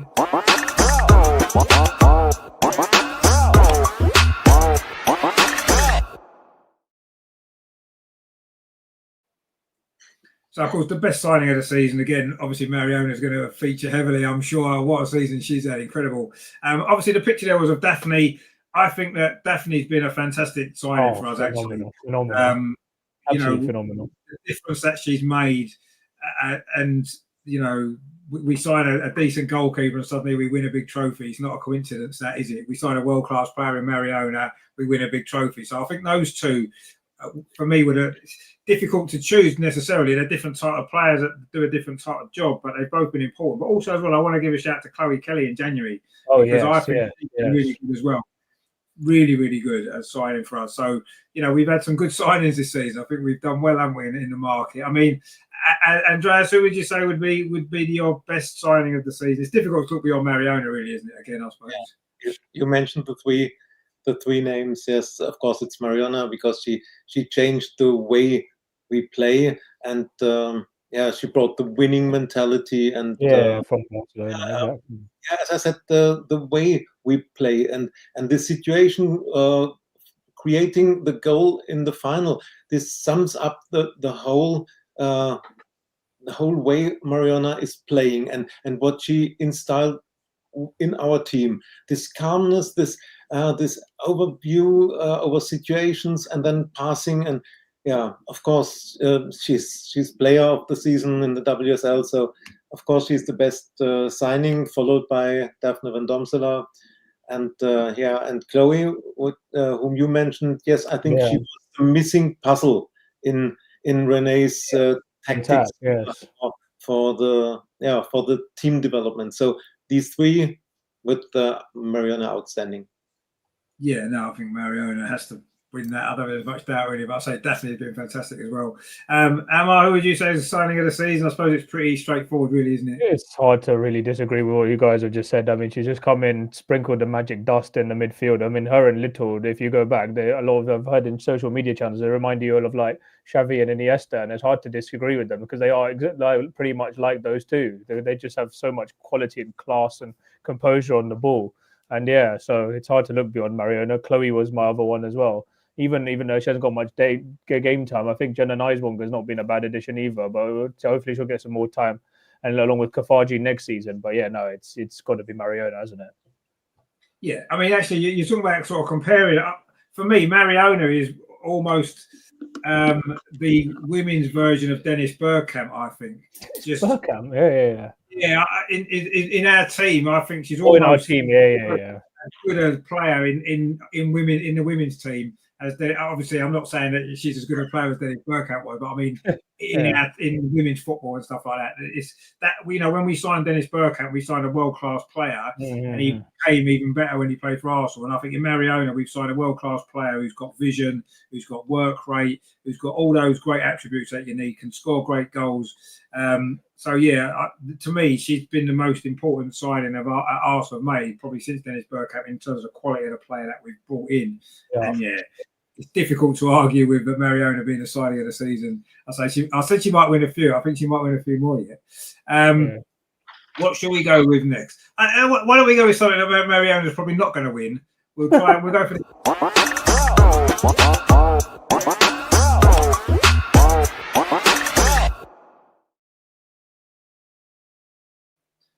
Now, this award for the most underrated player was an award picked by Paula because she said we need to have an underrated player award. So I thought that's quite a good idea. And I'll put the picture of Caitlin Ford because that was who Paula had picked, Caitlin Ford. Yeah, that's fantastic. She thinks Caitlin Ford is brilliant, and she doesn't think Caitlin Ford gets enough credit. And I kind of tend to agree with her to a certain degree because Caitlin Ford has had a fantastic season. She always gives 100%. She works so hard. She's got quality. She's scored a lot of goals. She's created a lot of goals. And I kind of like that award, and I like the fact that Caitlin Ford was mentioned in there. I think obviously Stina needs to get a mention for being underrated. I think that's quite obvious. And I think Frida Marnham as well is coming for a bit of criticism. She's always in the team. She plays every game. She scores lots of goals. But my personal vote would go to Caitlin. Well, Paula's vote actually would go to Caitlin Ford. So that's who we're going for. I mean, Andreas, who would you say is our most underrated player of the season? Yeah, I hoped you wouldn't say Caitlin on my sheet. Yes, the way she plays, staying out on the wings and trying again and again. Someone said she must be nervy for a defender because she never gives up. She always tries. She comes again. She comes again. And I think she was very important in this season. Yeah, right from the start, from the mini tournament where she scored a hat trick against Rangers, or was it 4 goals against Rangers? Yeah, it was very important. Yeah, so I agree with you. I have a second name here, a player which got a lot of criticism in the first half of the season, Kim Little, and I have to apologize to her because I criticized her and said she lost her legs. And then if you look how she played in the games Madrid, Lyon, and the final, fantastic. She was at her 35 years of age, and therefore a bit underrated in most part of the season. And as I said, apologies from my side. She had a fantastic. I don't apologize. It's fine, man. She's a great captain, so let's mention her in this category too. Yeah, no, she probably goes. I mean, I think it was mentioned during the week, wasn't it, that she maybe goes under the radar a little bit sometimes anyway, Kim Little, doesn't she? But you're right, she didn't have a great first half of the season. Was she carrying an injury? Well, I'm not sure, but certainly the way she's finished the season, she's been magnificent. There's no doubt about that. So yeah, definitely deserves a mention there as well. But I certainly think Caitlin Foord may well win this. I mean, Emma, what would you say our most underrated player has been this season? I would say Caitlin was also good. If there was a most improved category as well, I'd put her in that. I mean, underrated as well. You look, Steph, how she stepped in for when the defense has had its issues. She stepped in to be a fantastic centre back as well. She doesn't get anywhere near enough credit as she deserves. How good was she in the final as well? Well, Emily Fox would be another one. I mean, she's just stepped in and just. I know people were saying, "Oh, Laura Wienreuter was a bit unlucky," but she's made that position her own. And I would say, Emily Fox doesn't get enough credit for what she deserves as well. So it's hard to look beyond that. But yeah, you could throw in a few decent names there. Yeah, I think there are quite a lot of our players that I think are quite underrated actually, because we've got a few sort of superstars is not necessarily the right word, but we've got a lot of players who are very popular with their fans. Like Leslie Russo is very popular, Katie McCabe is very popular, and you know, sometimes some of the other players don't really get a mention much, do they? Because they're not maybe those big name players that are so popular with the fans. So I do think we've got quite a lot of underrated players actually. But yeah, Caitlin Foord for me doesn't get enough credit for how good she's been this season. Yeah, fair enough. So LG says there, Frida for underrated. She's only missed 2 games since her debut in 2021. That's true. Yeah, she has. Yeah, the best ability is availability. Well, that's true. Yeah.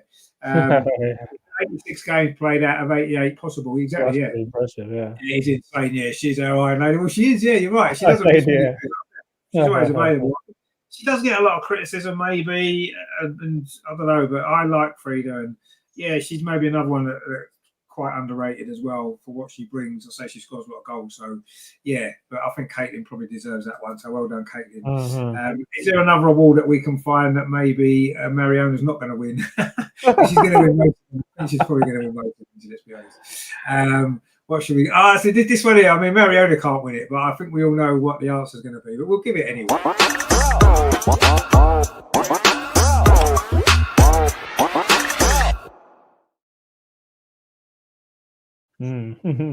I mean, I think if anyone votes for any other game in the final, then I don't know what to say really. I mean, that's obviously the winner, isn't it? But if we forget the final for a minute, you know, there was some other great games this season, and I know the final was going to win. We know that. I really enjoyed obviously the West Ham game was exciting, wasn't it? Coming back from 3-1 down to win the game, scoring 3 goals in about 5 minutes was good. Manchester United. Away, we won 4-3 there. That was a great game, wasn't it? You know, some of those big 5-0 wins at home. They were some great games as well. So we've had a lot of good games this season, now, let's be honest. But I mean, Andreas, if we forget the final a minute because we know that's going to win. What other? Obviously, most of the Champions League games probably are going to get missed. I expect the semi-final and stuff. And Madrid, Lyon, take your pick. I mean, Andreas, what games would you look at as say the games that you maybe were the best games this season that we can enjoy the most? Really? As you said, nothing can beat a Champions League final, but of course the away game at Lyon, amazing. and those which I attended personally, the quarterfinal home against Real Madrid was fantastic, especially the second half. The thrilling atmosphere at the Emirates, and the goals, 3 goals in 20 minutes or so. But also the WSL game against West Ham at Meadow Park. Not good for the nerves, 1-3 down and then 4-3 winning. And another game at Meadow Park, the 3-2 against Bayern Munich. Oh, yes. That was a great game. You're right, actually. That was a really good game. Yeah, this game made our path for the final possible. If we didn't win this, we finish second and maybe face Lyon or Barcelona directly in the quarterfinal, and you don't know how everything would have developed. So this was very important under the worst circumstances with pouring rain and wind. So not to forget this, but from the WSL, I would say the West Ham game. This game, to win this game, showed the mentality and resilience of the team. So we have to mention this game. Yeah, absolutely. I mean, LG said the City away 4-3. That was another game we had to come from behind, didn't we? And we were in front, and then we got pulled back and stuff. So that was another great game. There's been so many really, but I mean, any other games that kind of stand out for you? Obviously, there was a lot of good games this season. That's a good thing, really. It's good that there's a lot of good games. I mean, the draw against City first game of the season was pretty good too, and then you had that 4-3 win away. You also had the wins of West Ham. The final game of the season, even nervy, even though we're 4-1 up, we held on to beat Manchester United 4-3. But I think just the run to the Champions League was great. Whether it be the comeback against Madrid, the comeback against Lyon, but it's got to be the final, hasn't it? It's got to be. Absolutely. We know the final was going to win that anyway. It was obvious, but it's a good opportunity to maybe look at some other great games as well, which we did. So that was good. But obviously, there's only ever going to be one winner of that particular award, wasn't there, really? What shall we look at? Why don't we maybe change track just a little bit?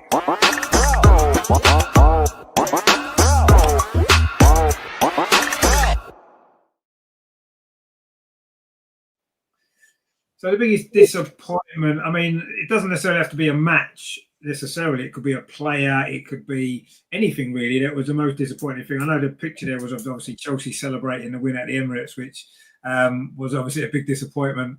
I mean, it's quite... For me personally, I think the biggest disappointment for me was losing at Chelsea away, because at that time we knew if we'd won that game, we could have been back in the title race. The way that we lost it, with that penalty right there at the end and all that kind of stuff, and obviously getting Katie sent off, that was probably a big disappointment. But from a personal perspective, the biggest disappointment for me was not being in Lisbon. And that's my biggest disappointment. Come on, Richard, come on. That's just, because it would have been fantastic to have been and experienced it live. But I mean, Andreas, what would be your biggest disappointment of the season? Yeah, overall, not being able to compete for the league title, and very early out of the title race. But for special games, I have 3 here. It's the 0-0 versus Everton. This was... Oh God, I was there for that as well. No, I don't want to be reminded of this game. The 1-0 defeat at Meadow Park against Liverpool in the FA Cup was something really disappointing. And then, not to forget the 5-2 defeat in Munich. Yes. This was... Next time we play in Munich, I have to buy a ticket in the Arsenal section, because sitting all the Munich fans celebrating, I don't want to have this again. So wear your Champions T-shirt as well. Wear your Champions T-shirt. If we play next season, that's what you've got to wear.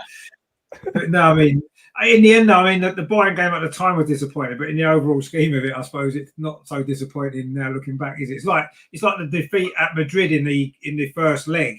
That was really disappointing, but no one cares anymore because we won it. At the time, it was. The Bayern Munich away game, that second half in particular, that was probably the worst 45 minutes of football I can remember. It was terrible. But in the end, I say it didn't really matter so much. And luckily, there wasn't a lot of disappointments this season, thankfully, on the pitch at least. Anyway, Emma, what would be your biggest disappointment in this season? I don't. I mean, I'm going to change tack slightly and say, oh, Vic Palova's injury was very disappointing because you see what she brings to the team when she came on and scored against Leicester as well. You know, to have such a influential player shows that we have a bit more depth in that position now as well. And yeah, I think if she stays fit, I tell you, we could be frightening going forward next season with 1 or 2 signings. So as long as she stays fit, you know what she brings to the team. That goal she scored against Leicester was class, and to just hope for one season we can have a where no one suffers that dreaded ACL injury. And you know what she brings. She's great. She links up well with the team. She gets on well with Leslie especially. So saying if she that was disappointing not having her available until April or so. But if she stays fit next season, then watch out the rest of the league. No, that's a good point because I mean, obviously, we did miss her, and I thought we were going to maybe miss her more than we actually did. But that's not because of her; that's more because of the way the team played anyway. But yeah, you're right. That was a disappointment because she was playing so well last season, and she's such a good player. And it was frustrating that she couldn't play much of the season, and she missed out on that whole kind of Renee kind of style of playing, which she didn't really get to play in. But hopefully she'll be back stronger, as we said, next season. But yeah, that was disappointing, actually. Yeah, that was a big disappointment. But yeah, I think maybe just not being able to challenge for the league more. LG says a 5-2 away to Bayern. The manner, that we lost. You've described. Yeah, you're right. It was awful. It was absolutely awful. Greg says Manu in goal. We had our biggest defeats. When she was in goal. Yeah, I mean that's true. We did have our biggest defeats when she was in goal, but you know. But there we go. Terry says every game we didn't win. Well, yeah, every game we didn't win is disappointing, yeah, of course. But you know, some are more disappointing than others, aren't they? Ag says losing to Chelsea, losing to them twice as well. That's really not great, is it? LG says Zinsberger was horrendous this season. That's a disappointment. I don't know if it was horrendous, but funny thing was, and I was laughing about this the other day. I shouldn't really be laughing about it, but there were scenes in the dressing room after the game and at the parade, and Manu's dancing around. I'm thinking she moves quicker when she's in goal. There's choices to go. She can't move her legs, and yet she can dance like that when we won the trophy. Come on. But yeah, I mean her performances were disappointing. Absolutely. The Arsenal fans trying to convince Renee is the one who's very disappointing. Well, she did win us the Champions League, so I think we can kind of understand that really. But yeah, I mean, luckily there's not loads and loads of disappointments this season, but there's enough to. What about? Can I just throw another one in there? What about in the dressing room when Katie slid on the floor in the dressing room and she didn't actually drink any of this stuff? Oh yeah, that was quite funny. Yeah, she was funny at the parade actually. Oh, she's too good. Oh, that was hilarious. I'll never forget. She dropped in the F-bombs and all that. It was brilliant. She was funny. She was funny. LG says all the 4 games we lost in the Champions League, Manu was in goal. Yeah, I mean she was in goal for most of our bad defeats. You're right, but anyway, come on. I mean, you know, she just won a Champions League medal, so you know we can't be too hard on her. Why don't we look at? I mean, I've kind of slightly changed this award a little bit. I was going to call it like the sort of player that kind of shocked us the most, but I've kind of sort of changed it a little bit.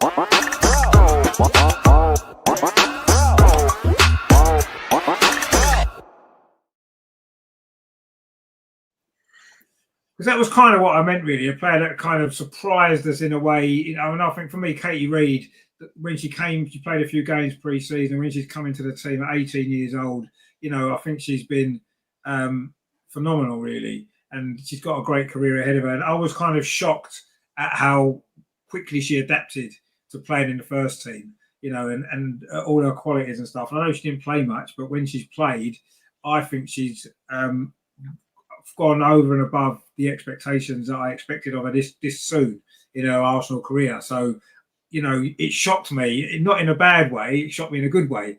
And hopefully she can push on. And you know, we've got 1 or 2 others. Obviously, Michelle Aubameyang is going to be back with us next season. So she could be a good one to look forward to next season. So, I mean, you know, Andreas, what would you say for that? I mean, I didn't necessarily mean shocked in a bad way. Well, you can use it that way if you want, because that was kind of how I put it in the beginning.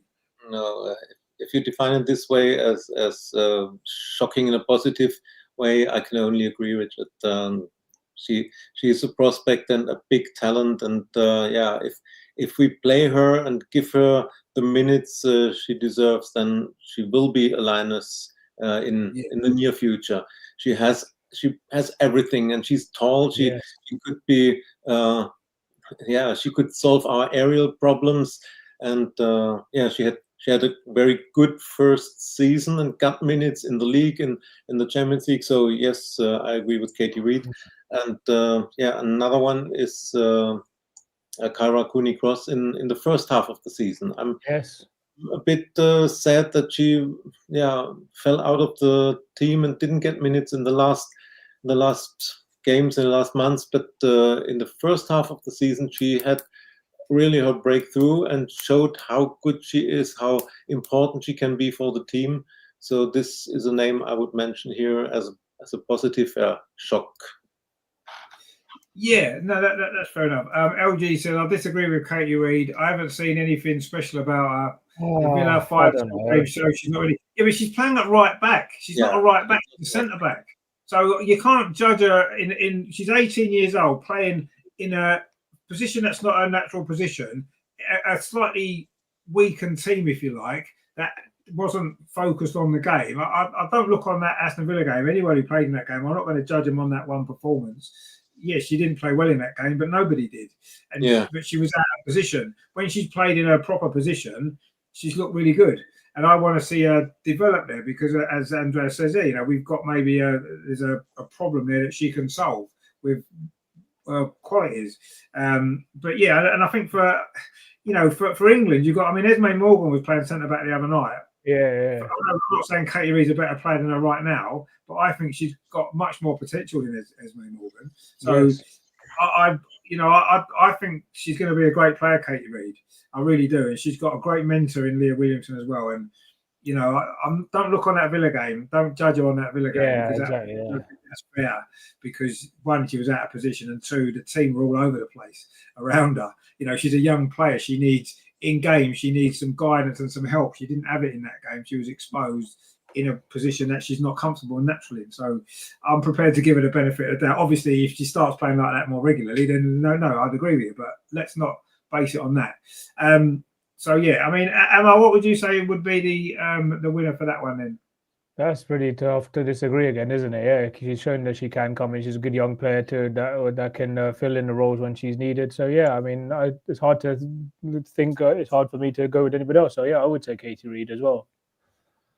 A few people said someone said Rosa Kafarji actually disappointed. Didn't get enough. Disappointed me. Yeah, she disappointed. I mean, she didn't get enough game time, but when she did play, she disappointed me. I just didn't think she was very good.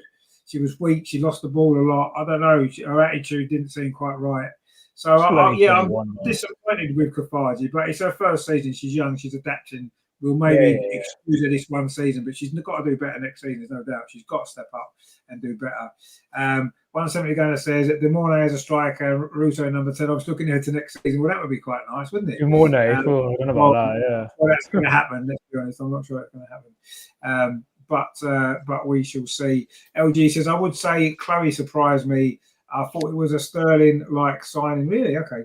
How she got up to speed so quickly after lack of game time at City, really shocked. Yeah, no, I'd agree with that. Yeah, I wouldn't say I was shocked. I've always liked Chloe. I've always known she's a great player. But you're right, she hadn't played much, and potentially it should have maybe took her longer to adapt, and it didn't. She was straight in and hit the ground running. So yeah, no, that's a fair shout actually. To be fair, yeah, that's maybe a good shock as well, isn't it? But no, yeah, that's a pretty good shout actually. Right, let's have a look at something that maybe a little bit more general in women's football as opposed to Arsenal particularly. But let's have a little chat about it.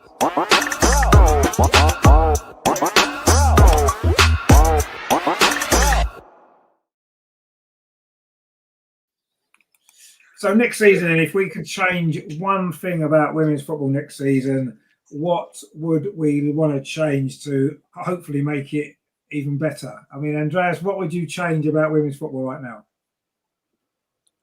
Oh, I don't want the VAR in the goal line technology. Yes, if we can implement this, and I want WSL with 14 teams, not only with 12, but not skip relegation or something like that. Yeah. But pretty soon we should have 14 teams and at least one or two relegation places. So yeah, true. You change Exactly. Yeah. No, I think that's probably the biggest change that needs to happen quickly, doesn't it? The two up and two down and expanding the WSL. It has to happen. And yeah, my big thing is VAR. I don't want to see VAR in women's football. I know people will say, "Oh, well, look at the bad decisions." Yeah, but I don't care. I'd rather have bad decisions than have VAR ruining the game like it has in the Premier League. So the one thing I don't want is VAR. So please, please, please do not. It's going to happen. Inevitably, it will. But yeah, but I agree. Yeah, let's make sure that we expand the league and have two up and two down at least. That's got to be the way forward. It has to be, doesn't it? It's got to be. The other thing I'd like to see as well is to make the fixtures not clash with the men's team. That's not just for Arsenal. Exactly. Yeah, exactly. Don't have the women and the men's teams playing at the same time. Don't even have them playing on the same day. Because some people want to watch them both. Some people want to go to both games. So it's a Saturday and it's a Sunday. If the men's game's got to be on a Sunday, fine. Play the women on a Saturday and the other way around. Don't put them on the same day. Try and look at that a little bit more. Maybe it's going to have to happen sometimes, but try to be a little bit more understanding of the fact that some of us like to watch both games and some people want to go to both games. Let's make that possible. So that's another thing they need to look at a little bit more as well. Emma, what would you want to change about the WSL or women's football in general? Yeah, I mean, it's interesting to say you say about VAR. I mean, VAR was actually all right. It still takes its time in the Champions League, but it sometimes more often than not. I know we still complain about it, but I still wouldn't introduce it just yet, even though they've said about maybe doing it in a lesser form. But I think one thing that I've seen that's been bandied about is appointing more full-time referees, because you still see some really poor decisions being made, and it's hard to. It's not, whilst you're not going to completely eliminate bad decisions out of the game. It's part and parcel of the game. We need to train have more full-time referees, and then that in that way, then we can have less controversy and more consistency going forward. So I would say. So yeah, I would say the appointment of more full-time referees. Well, I think improving the standard of the referees standard as well, yeah, that would be more full time. Yeah. And whether that's making them full time, I don't think full time referees in the Premier League have made them better necessarily. Yeah, we need better referees. Absolutely. Ryan says, "Stop Chelsea winning it." Well, benefits of women's football, but we can do that ourselves, can't we? We can stop that happening by beating them. LG says, "What I would change is to bring back the old WSL logo. The new one looks like it's the World Surf League." Well, I don't know what the World Surf League logo looks like, but maybe you're right. Greg says, "Not having Chelsea supporters that's hard. That would be a big help, wouldn't it?" 107 volts says, "Ian Wright at least one Arsenal game." Can you imagine? Can you imagine Ian Wright commentating on a game? It'd be mad, wouldn't it? It'd be crazy. It'd be quite funny though. Yeah, maybe get that on. Yeah, that would be good. But let's see. Terry says the refs. Well, yeah, 100%. Just that really would be good, wouldn't it? So yeah, right. Okay, so we've got 2 awards left. We have got 2 awards left, and actually, well, we've got 2 awards, and then we've got one other thing at the end. But right, let's start with this one because again, it's probably going to be a different kind of part of this. But anyway, this is what we're going to go for.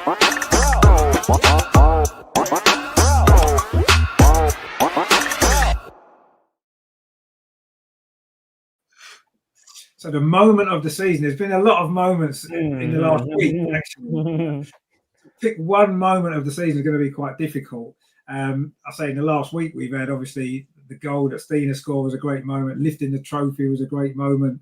Obviously, the Katie McCabe celebrations at the parade was quite a moment as well. I mean, obviously, most of the moments are going to have been from the last week, but it's been a season of moments, actually, hasn't it?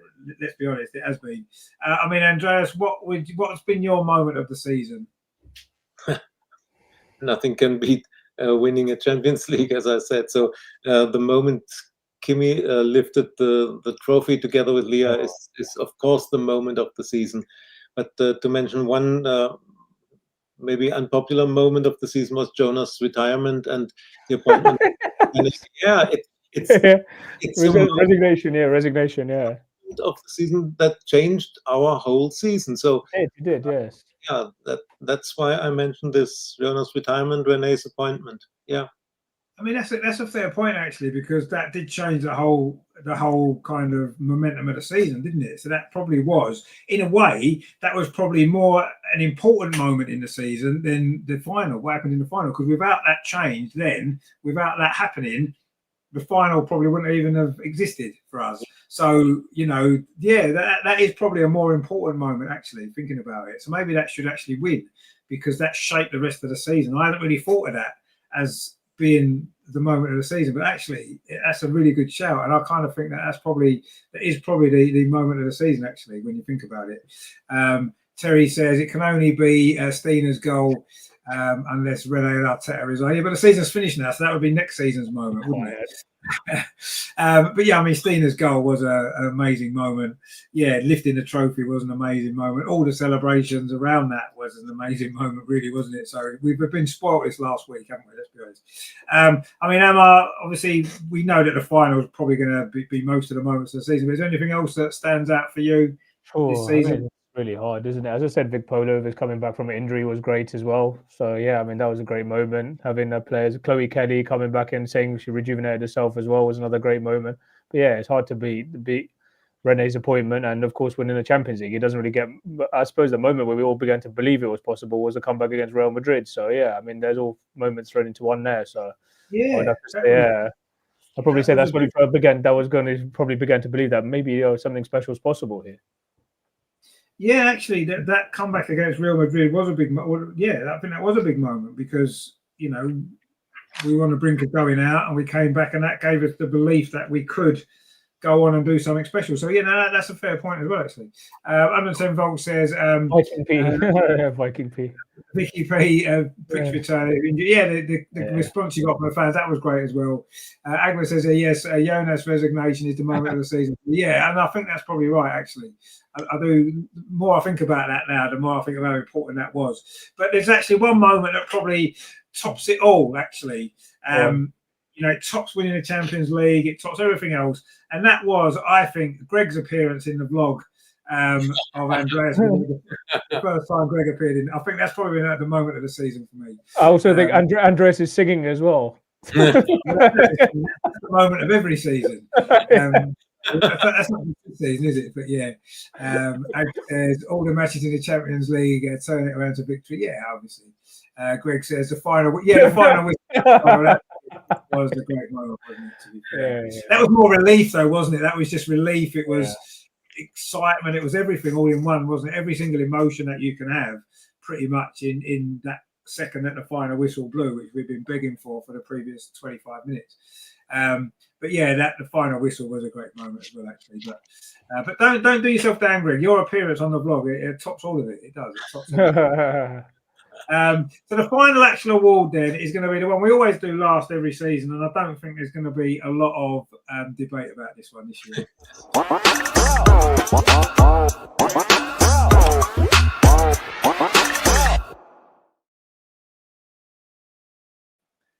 Now, I was going to put a picture of Manu Zinsberger there for this particular win.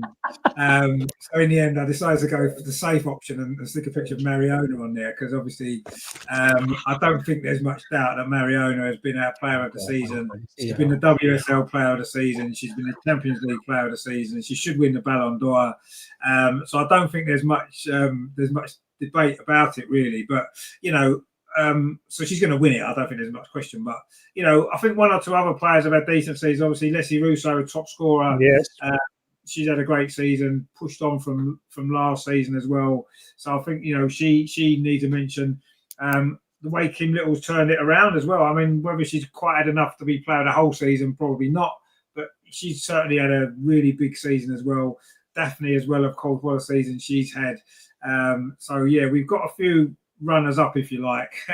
But I think obviously Andreas, only one winner of this award, isn't there, this year?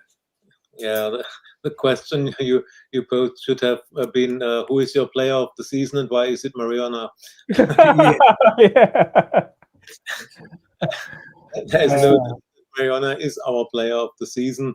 By Leslie Russo, who had a fantastic season with scoring important goals, and the way she works for the team and does her work rate. She's very close to this title, and as everybody says, Mariona or Leslie Russo, I would say, why not Daphne van Domsela? If we haven't signed Daphne, our season would have been totally different. And the way came into the team and she performed, and you saw how important she is. She played away at Lyon and the final with not being 100% fit or healthy. She was under painkiller injections, and now she resigned for the Dutch national team because she's not 100% fit. That everything that she was not 100% fit for the final, and we played her because we need her. So this shows how important she was for the whole team. So yeah, say Daphne or Leslie, but of course you can't beat Mariona. She's outstanding, and she changed the whole way we are playing. And yeah, if a player wins a player of the season in the WSL, of course she's season for Arsenal. Yes. Yeah, and I mean, it's no coincidence, is it, that you sign a world-class player and suddenly you win a big trophy. You win you sign a player who knows what it's like, what it takes to win, and is a winner, and it translates into the team and has brought a different mentality, I think, as well to the place. And what I like about Mariona, apart from the fact that she's just an amazing football player, is the fact that she isn't sort of ahead of herself at all, is she? She's really down to earth. She seems very humble. Her interviews are quite funny. She seems like she's got a good sense of humour. She seems very popular amongst the other players as well. And, you know, I think that she's been a breath of fresh air, actually. I must admit, when we signed her, I'm thinking, you know, she's getting on to 30. Is she going to adapt to the WSL? I don't know why. I had this impression of her being quite up herself and stuff like that. I don't know why, just the impression that I had. And she's completely the opposite of how I imagined her to be. And the way she's settled in, she's become the heartbeat of this team. And in your first season to do what she's done is incredible. So, yeah, obviously Mariona is definitely the player of the season. LG says, imagine if Jonas got sacked at the end of last season, Rene would have probably gone too because they would have brought in another manager to start the season. No, I think you're right, yeah. So there would have been no Rene and no, well, I don't know if there'd have been no Champions League, but it would have been no Rene. You may be right, actually. That's a good point. Agua says Zinsberger picture would have crashed the channel. Yeah, probably would have done, yeah. Especially for player of the season. Agua says Mariona would go on to win the Ballon d'Or at the very least. Make the progress. She should win it. I think she should win it, yeah. LG's gone 1 Mariona, 2 Russo, 3 Kelly. Without her, we wouldn't have won the Champions League. Yeah, I mean, I think that's a fair top 3, actually, really. Yeah, difficult to argue with that. I think Caitlin Ford's had a good season, actually, as well. We mentioned it before. Terry says, you should have had a what's that? A swear at the TV moment. Yeah, exactly. Yeah, that's what we should have done. Actually, for a laugh, really. Matthew says, need more like Mariona in every. Well, there is. I don't think there's players as good as Mariona in every position, is there, in the world available? But anyway, Vicky says, if Spain wins the Euros, yeah, might actually what comes down to actually. LG says, I remember under Jonas, we questioned if Mariona had disrupted our team. Yeah, that's right. We did say that, didn't we? How wrong were we? We've been wrong about a lot of things, actually. And Rene knew what she was doing. Jonas knew what he was doing when he got her in. So, yeah, obviously, our player of the season, there's not much doubt, is there really? No. I mean, you could throw it to any one of those 11 for the players' performance in the final, but across the season, as I said earlier, she's sprinkled the magic dust. She just added another dimension and layer to our attack. She just brings all that experience. It's got to be Mariona, hasn't it? She's just phenomenal, and she could still even get better alongside Kim in that midfield. As I said, we described her like Xavi and Iniesta, those two. So yeah, it's a pretty easy choice there for me. Yeah. Some the last couple of seasons, maybe there's been 2 or 3 in the running that could have won it, but I think this year it was obvious from pretty much Christmas time that Mariona was going to win player of the season, really, wasn't she? So that's all the awards, and obviously Mariona's got quite a few, so she'll have to get a new case to put them all in, I'm sure. We're getting quite full, won't it, with everything else that she's won. So what I just want to finish with is obviously looking ahead now to next season and how we build on what we've just achieved. So let's finish off with this.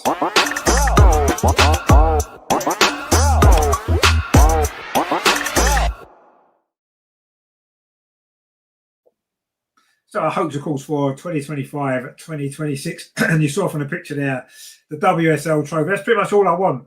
All I want next season is to win the WSL. That's it. I'm not I'm not even. I know normally I would be. Next season, I'm not overly bothered about the domestic cups. Yes, it would be lovely to win the Champions League again, but realistically, is that possible? I don't know. It'd be difficult. The WSL for me now, we've got to build on this Champions League, have a big summer in some new players coming in, and next season we've got to get that off Chelsea. We have got to win that WSL. Yeah. That's got to be the aim of the season next year. We've got to throw everything at it. That has to be the aim. Some of the players have said it this week. That's what they want to. That's what they want to do now. They want to win the WSL. Yes, yeah. Yeah, for me, that's top of the list for next season. But let's win it all if we can. But for me, if we win the WSL, that'll be job done. I mean, Andreas, what will be your hopes for next season? Yeah, you showed the WSL trophy in the short video clip. So I would say no more blue ribbons on the WSL at the end of the season. This is a hope, and of course no big injuries for our teams. Competing for the WSL title until the end and not losing it very early. And of course, for me, it would be reaching the FA Cup final at Wembley, because I want to be at Wembley again. I want to see my team at Wembley this time. So yeah, and for the Champions League, making it to the semi-finals would be very good and extremely. Yeah, let's see. These are the hopes that we be able to compete for every title, and yeah, hopefully not Chelsea winning again the league title. Yeah, I mean, I think it's difficult, isn't it, to when you've won the Champions League, how do you top that? It's almost impossible, other than winning the Champions League and something else on top of it next season. But for me, realistically, the WSL, we haven't won the WSL title for quite a while now. 2019, it's time that we did that. And I think that's the next step, isn't it? You know, we said before how important a domestic league is for how you judge a team. And I think we really need to win it. Yeah, you know, putting a challenge in, but I think we need to win it. I really do think we need to win it next season. We need to throw everything at it. If it means throwing the cup competitions, the domestic ones, I wouldn't actually mind that too much. No. This season we were out of the title race. We should have gone on to try and win them as well. Next season, if let's start the season well. Let's win our first 4 or 5 games. Let's be up there, and then we can rotate and rest the players when we need to in the other games, and let's go for that. That's what I want to see us do now, and that would be building on this, wouldn't it? If you win the Champions League this season, win the WSL next season, that's back-to-back great seasons, isn't it? And then we can push on from there and grow and hopefully get back to the levels that we knew previously, and we were winning the big trophies all the time.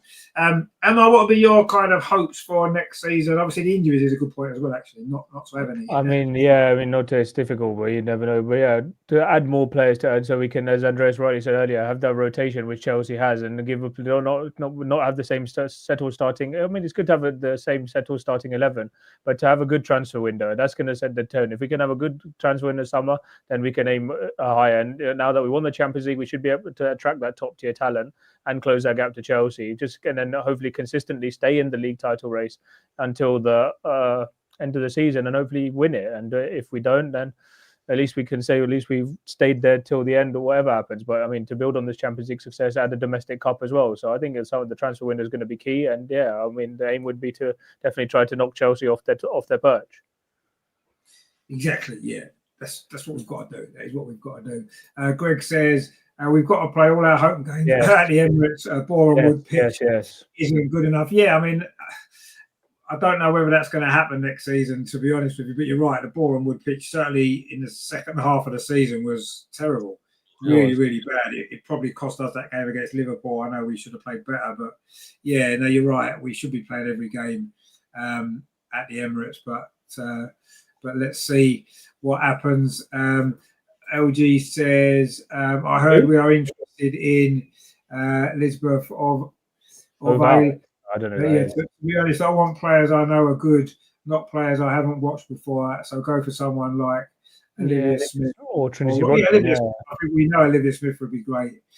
John says, Greg, we can't play all our home games at Emirates, as some will clash with the men's team, and they have nowhere else to play. No, but you can just move them, can't you? One on a Saturday, one on a Sunday. Yeah, what's wrong with that? You can arrange the fixtures. They do it all the time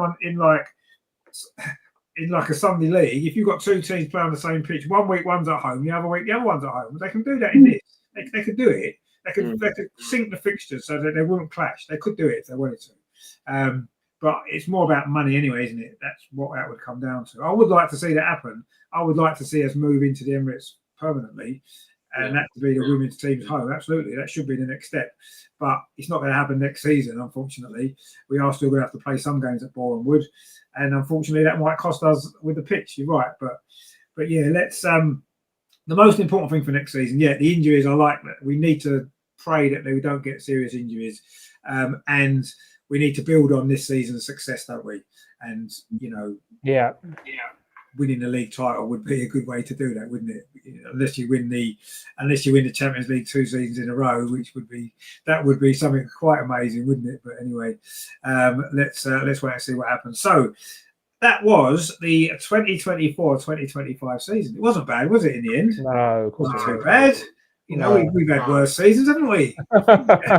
Overall, we've had a few worse seasons than that, so we can't really grumble too much. But yeah, it has been a great season. It's been a great season on the channel as well. I think our coverage of the women's team has grown a lot this season. We've got a lot more new people involved in the chats and stuff like that, which has been good. Yvette says a quadruple. Well, a quadruple would be great, wouldn't it? Let's not get too carried away, though. Are we quite ready for a quadruple? Yeah, I don't know. Agnes says just buy Atana now, and we're still riding on the Champions League wave. Well, yeah, I mean, we'll see. Her improved English is an indication that she's already looking into WSL. Yeah, she seems more likely to go to Chelsea, I think. But anyway, she won't go to Chelsea, man. It would be great to get her, wouldn't it? It would be great. It would be great to get her. But we shall see. John says another thing I'd like to see this season is for the club to announce a new women's stadium. It was rumoured this year. Now we have a Champions League and a trophy cabinet. I don't think we can build a new stadium, can we? Building the Emirates nearly kind of cost us everything, didn't it? So I don't think we'll build a new stadium. Yeah. I think we need to just be at the Emirates, quite honestly. That's the answer.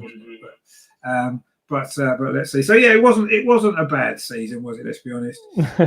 We are the champions of Europe. That sounds quite nice, doesn't it? Yeah. And the good thing is, next season we have got from probably September when the season starts until the end of the season, we can just sing that at every single game. Yes. Everybody, particularly Chelsea. That's going to be so much fun playing Chelsea next season. Exactly, yeah. I hope we draw them in the FA Cup. I hope we draw them in the League Cup. I hope we draw them in the Champions League so we can play them like 10 times next season. We've got 10 opportunities to sing that song to them constantly throughout the game. Don't sing any other song against Chelsea. Just literally sing that from start to finish. Yes. That'll be fantastic. So yeah, let's play Chelsea loads of times next year. That'll be fun. Yeah. That's going to be good, isn't it? We're going to enjoy next season, aren't we? Being champions of Europe is going to sound good, And what they need to do is, talking about next season, they should put the stars on a shirt, shouldn't they, for the women? With the 2 stars on, that's what we need, because we are champions of Europe twice, and we need to celebrate it. Why hide it? Just because the men aren't good enough to win it, let's not hide behind that. Let's get those stars on Arsenal's kit for the women. Absolutely. Yvette says she refused Chelsea. Yeah, but she'll probably end up going there. I just got a feeling. Terry says, come on, you go girls. The new season starts now. Red H. Well, if she hasn't changed her mind yet, Terry, when's she ever going to change? She just won the Champions League in her first 8 months. Exactly, man. We're prepared to give Renee the benefit of the doubt, definitely. Not that there is much doubt now. Ag says, we are the champions. Exactly. Yes. Yeah, that was great when they played that. And by the way, actually, talking about the final, just before we go, if you haven't watched Andreas's vlog, why haven't you? Watch it. Watch it. Half the world has watched it already. But if you haven't watched it yet, definitely watch it because it's brilliant. And you'll get a really good kind of feel of what it was like to be there, not only in the game itself, because there was some stuff at night, the day before in the fan village and that. Brilliant stuff. It's had loads of views. It deserves a load more. And that's been one of the highlights of the season as well, hasn't it? Andreas's vlogs all through the season, from the start of the season all the way through. So many of them. Most of them have got really good views. Yeah, when we've lost games, people haven't been quite so keen to watch them, but you understand why.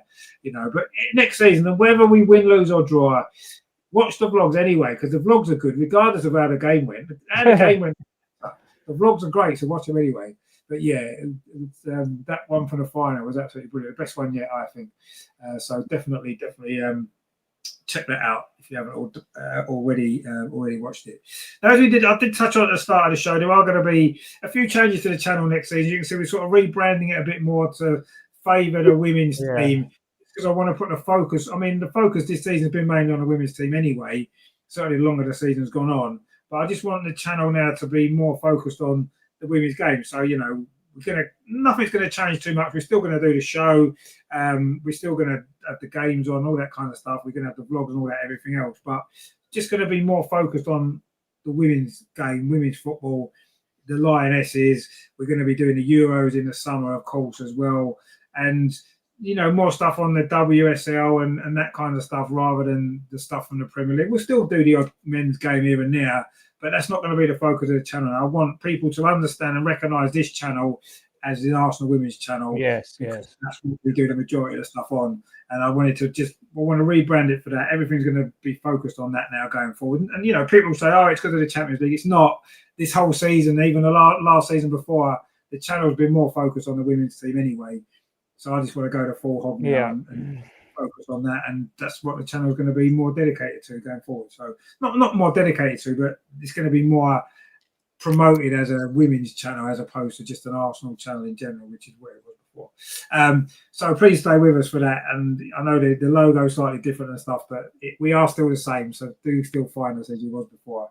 I'm sure you will. You have tonight, so that's the main thing. So that's it for this season. Then it has been a season of ups and downs, some real down lows, and there's been some unbelievable highs as well. Highs that we couldn't have imagined. Back in October, that will live with us forever. So we want to thank the team for what they've given us this season, the manager and everybody else at the club for what they've done for the women's team and for women's football, and look forward to more great memories, I'm sure, to come next season. Andreas, it's been an absolute pleasure having you on the show again this season. Your vlogs have been fantastic, and that's been a highlight for me. Have you enjoyed the show this season? Have you enjoyed obviously being with us again tonight? Yeah, of course, I enjoyed tonight and the whole season, and I'm absolutely grateful to be a part of this show, and thank you for this opportunity to be part of the Arsenal community and family. It's just great for me. And I thank everybody who watched my vlogs during the season. More than 4,500 viewers for the vlog for the final. It's amazing. Thanks to everybody. Yeah.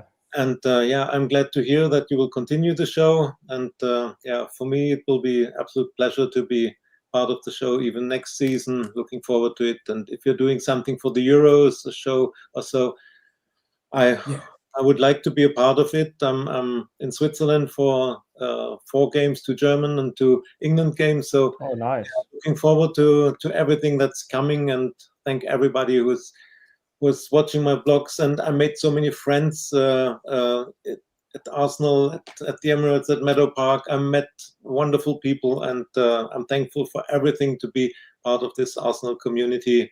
Thank you, and looking forward to everything that's coming. Good job, mate. Yeah, and it is good, isn't it? That now you're getting recognised at the games and stuff like that, which is good. And that's what we want, really. It makes it a lot more fun. Greg says, "Thanks for a great season. You three make supporting the club more fun. You do a great job." Well, I mean, it's all about you guys, isn't it? You guys in the chat are always there every show. You're always giving us your thoughts and your comments and stuff, which is great. We appreciate all of that as well. Vicky says, "Thank you so much, great chat." I'll say thank you very much as well for everybody who's watched the show this season. And obviously that season before. Terry says, I've been away until yesterday, so I'll be watching Lordy's vlog tonight. You've got to do that, yeah. Watch my running vlogs as well, yeah, they're pretty good. But yeah, definitely watch Andreas's one. I can't believe you've not watched it already, Terry. That's not good, is it? You should have watched. I've watched it about 10 times in the last week. So I haven't watched it at all. But yeah, no, it's been a great season. Obviously, Amar as well. Have you enjoyed being with us this season and obviously previous seasons? I mean, it's been great. It's been something I've loved doing for the last 4 or 5 years. It's become part of my life now, and it's great to follow something I love and adore the most. And long may it continue. I mean, I'm not going to probably reach Andreas's levels in terms of vlogging and stuff like that, but I'll give it my best go. Just coming up and doing my stat research and getting the stats out and whatever. Just getting myself, involved in this kind of thing as well. Great. And then, yeah, thanks for having me. And we'll look forward again to next season. Exactly. Next season is going to be, could be even more special, couldn't it? Let's be honest. It could be. It's got the potential to be. Let's see what the summer brings first. So we are here for the Euros. So what we'll do is there'll be a preview show at the tournament, probably the week just before, in the week when it's going to be before the first games. And then obviously we'll be covering the England games, and we'll probably do a weekly show, summing up the week, from, obviously trying to fit it in around when the games are on and stuff like that, which is going to be tough, but, we'll just have to, we'll probably try to stick to a Friday if we can, but we'll do a weekly show throughout the Euros. Obviously, we'll cover the England games, and we'll have a preview show as well at the tournament. So stay tuned for all of that. And then, of course, we'll have a little bit of time off. As soon as the Euros is finished, it's going to be getting So we won't have much of a break, but we'll enjoy what we can. Terry says, house hunted in Spain. It just nice. Move in with Mariona's parents. I'm sure they'll I'm sure that's John said it's a great vlog. It is definitely a great vlog. You've got to watch it. It's fantastic.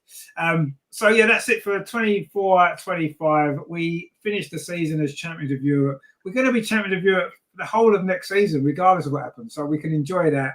We're going to have a good time next season. It's going to be great.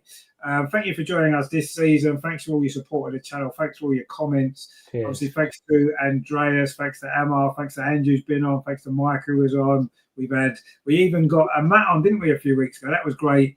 And I mean, Harry, I'm sure Harry will come on again at some point. So thanks to everyone that's been involved. I say thanks to all you guys in the chat. There's been new people this season that's found us and staying with us, which is great. So thank you to all of you guys. Really do appreciate it. And of course, we have got a couple of new little intros I've made. I'll probably do a better one for next season. These will just thrown together. Right. But thanks for joining us. Thanks for watching. Thanks to Andreas and Amar. Thanks to you guys. We will see you for the Euros in a few weeks' time. See you then, guys. Enjoy the rest of your weekend. Enjoy the start of the summer. Hopefully the weather might improve here because it's not been very good this weekend. Anyway, we will see you very soon. Thanks for watching. Come on, you Gunners. We are champions of Europe.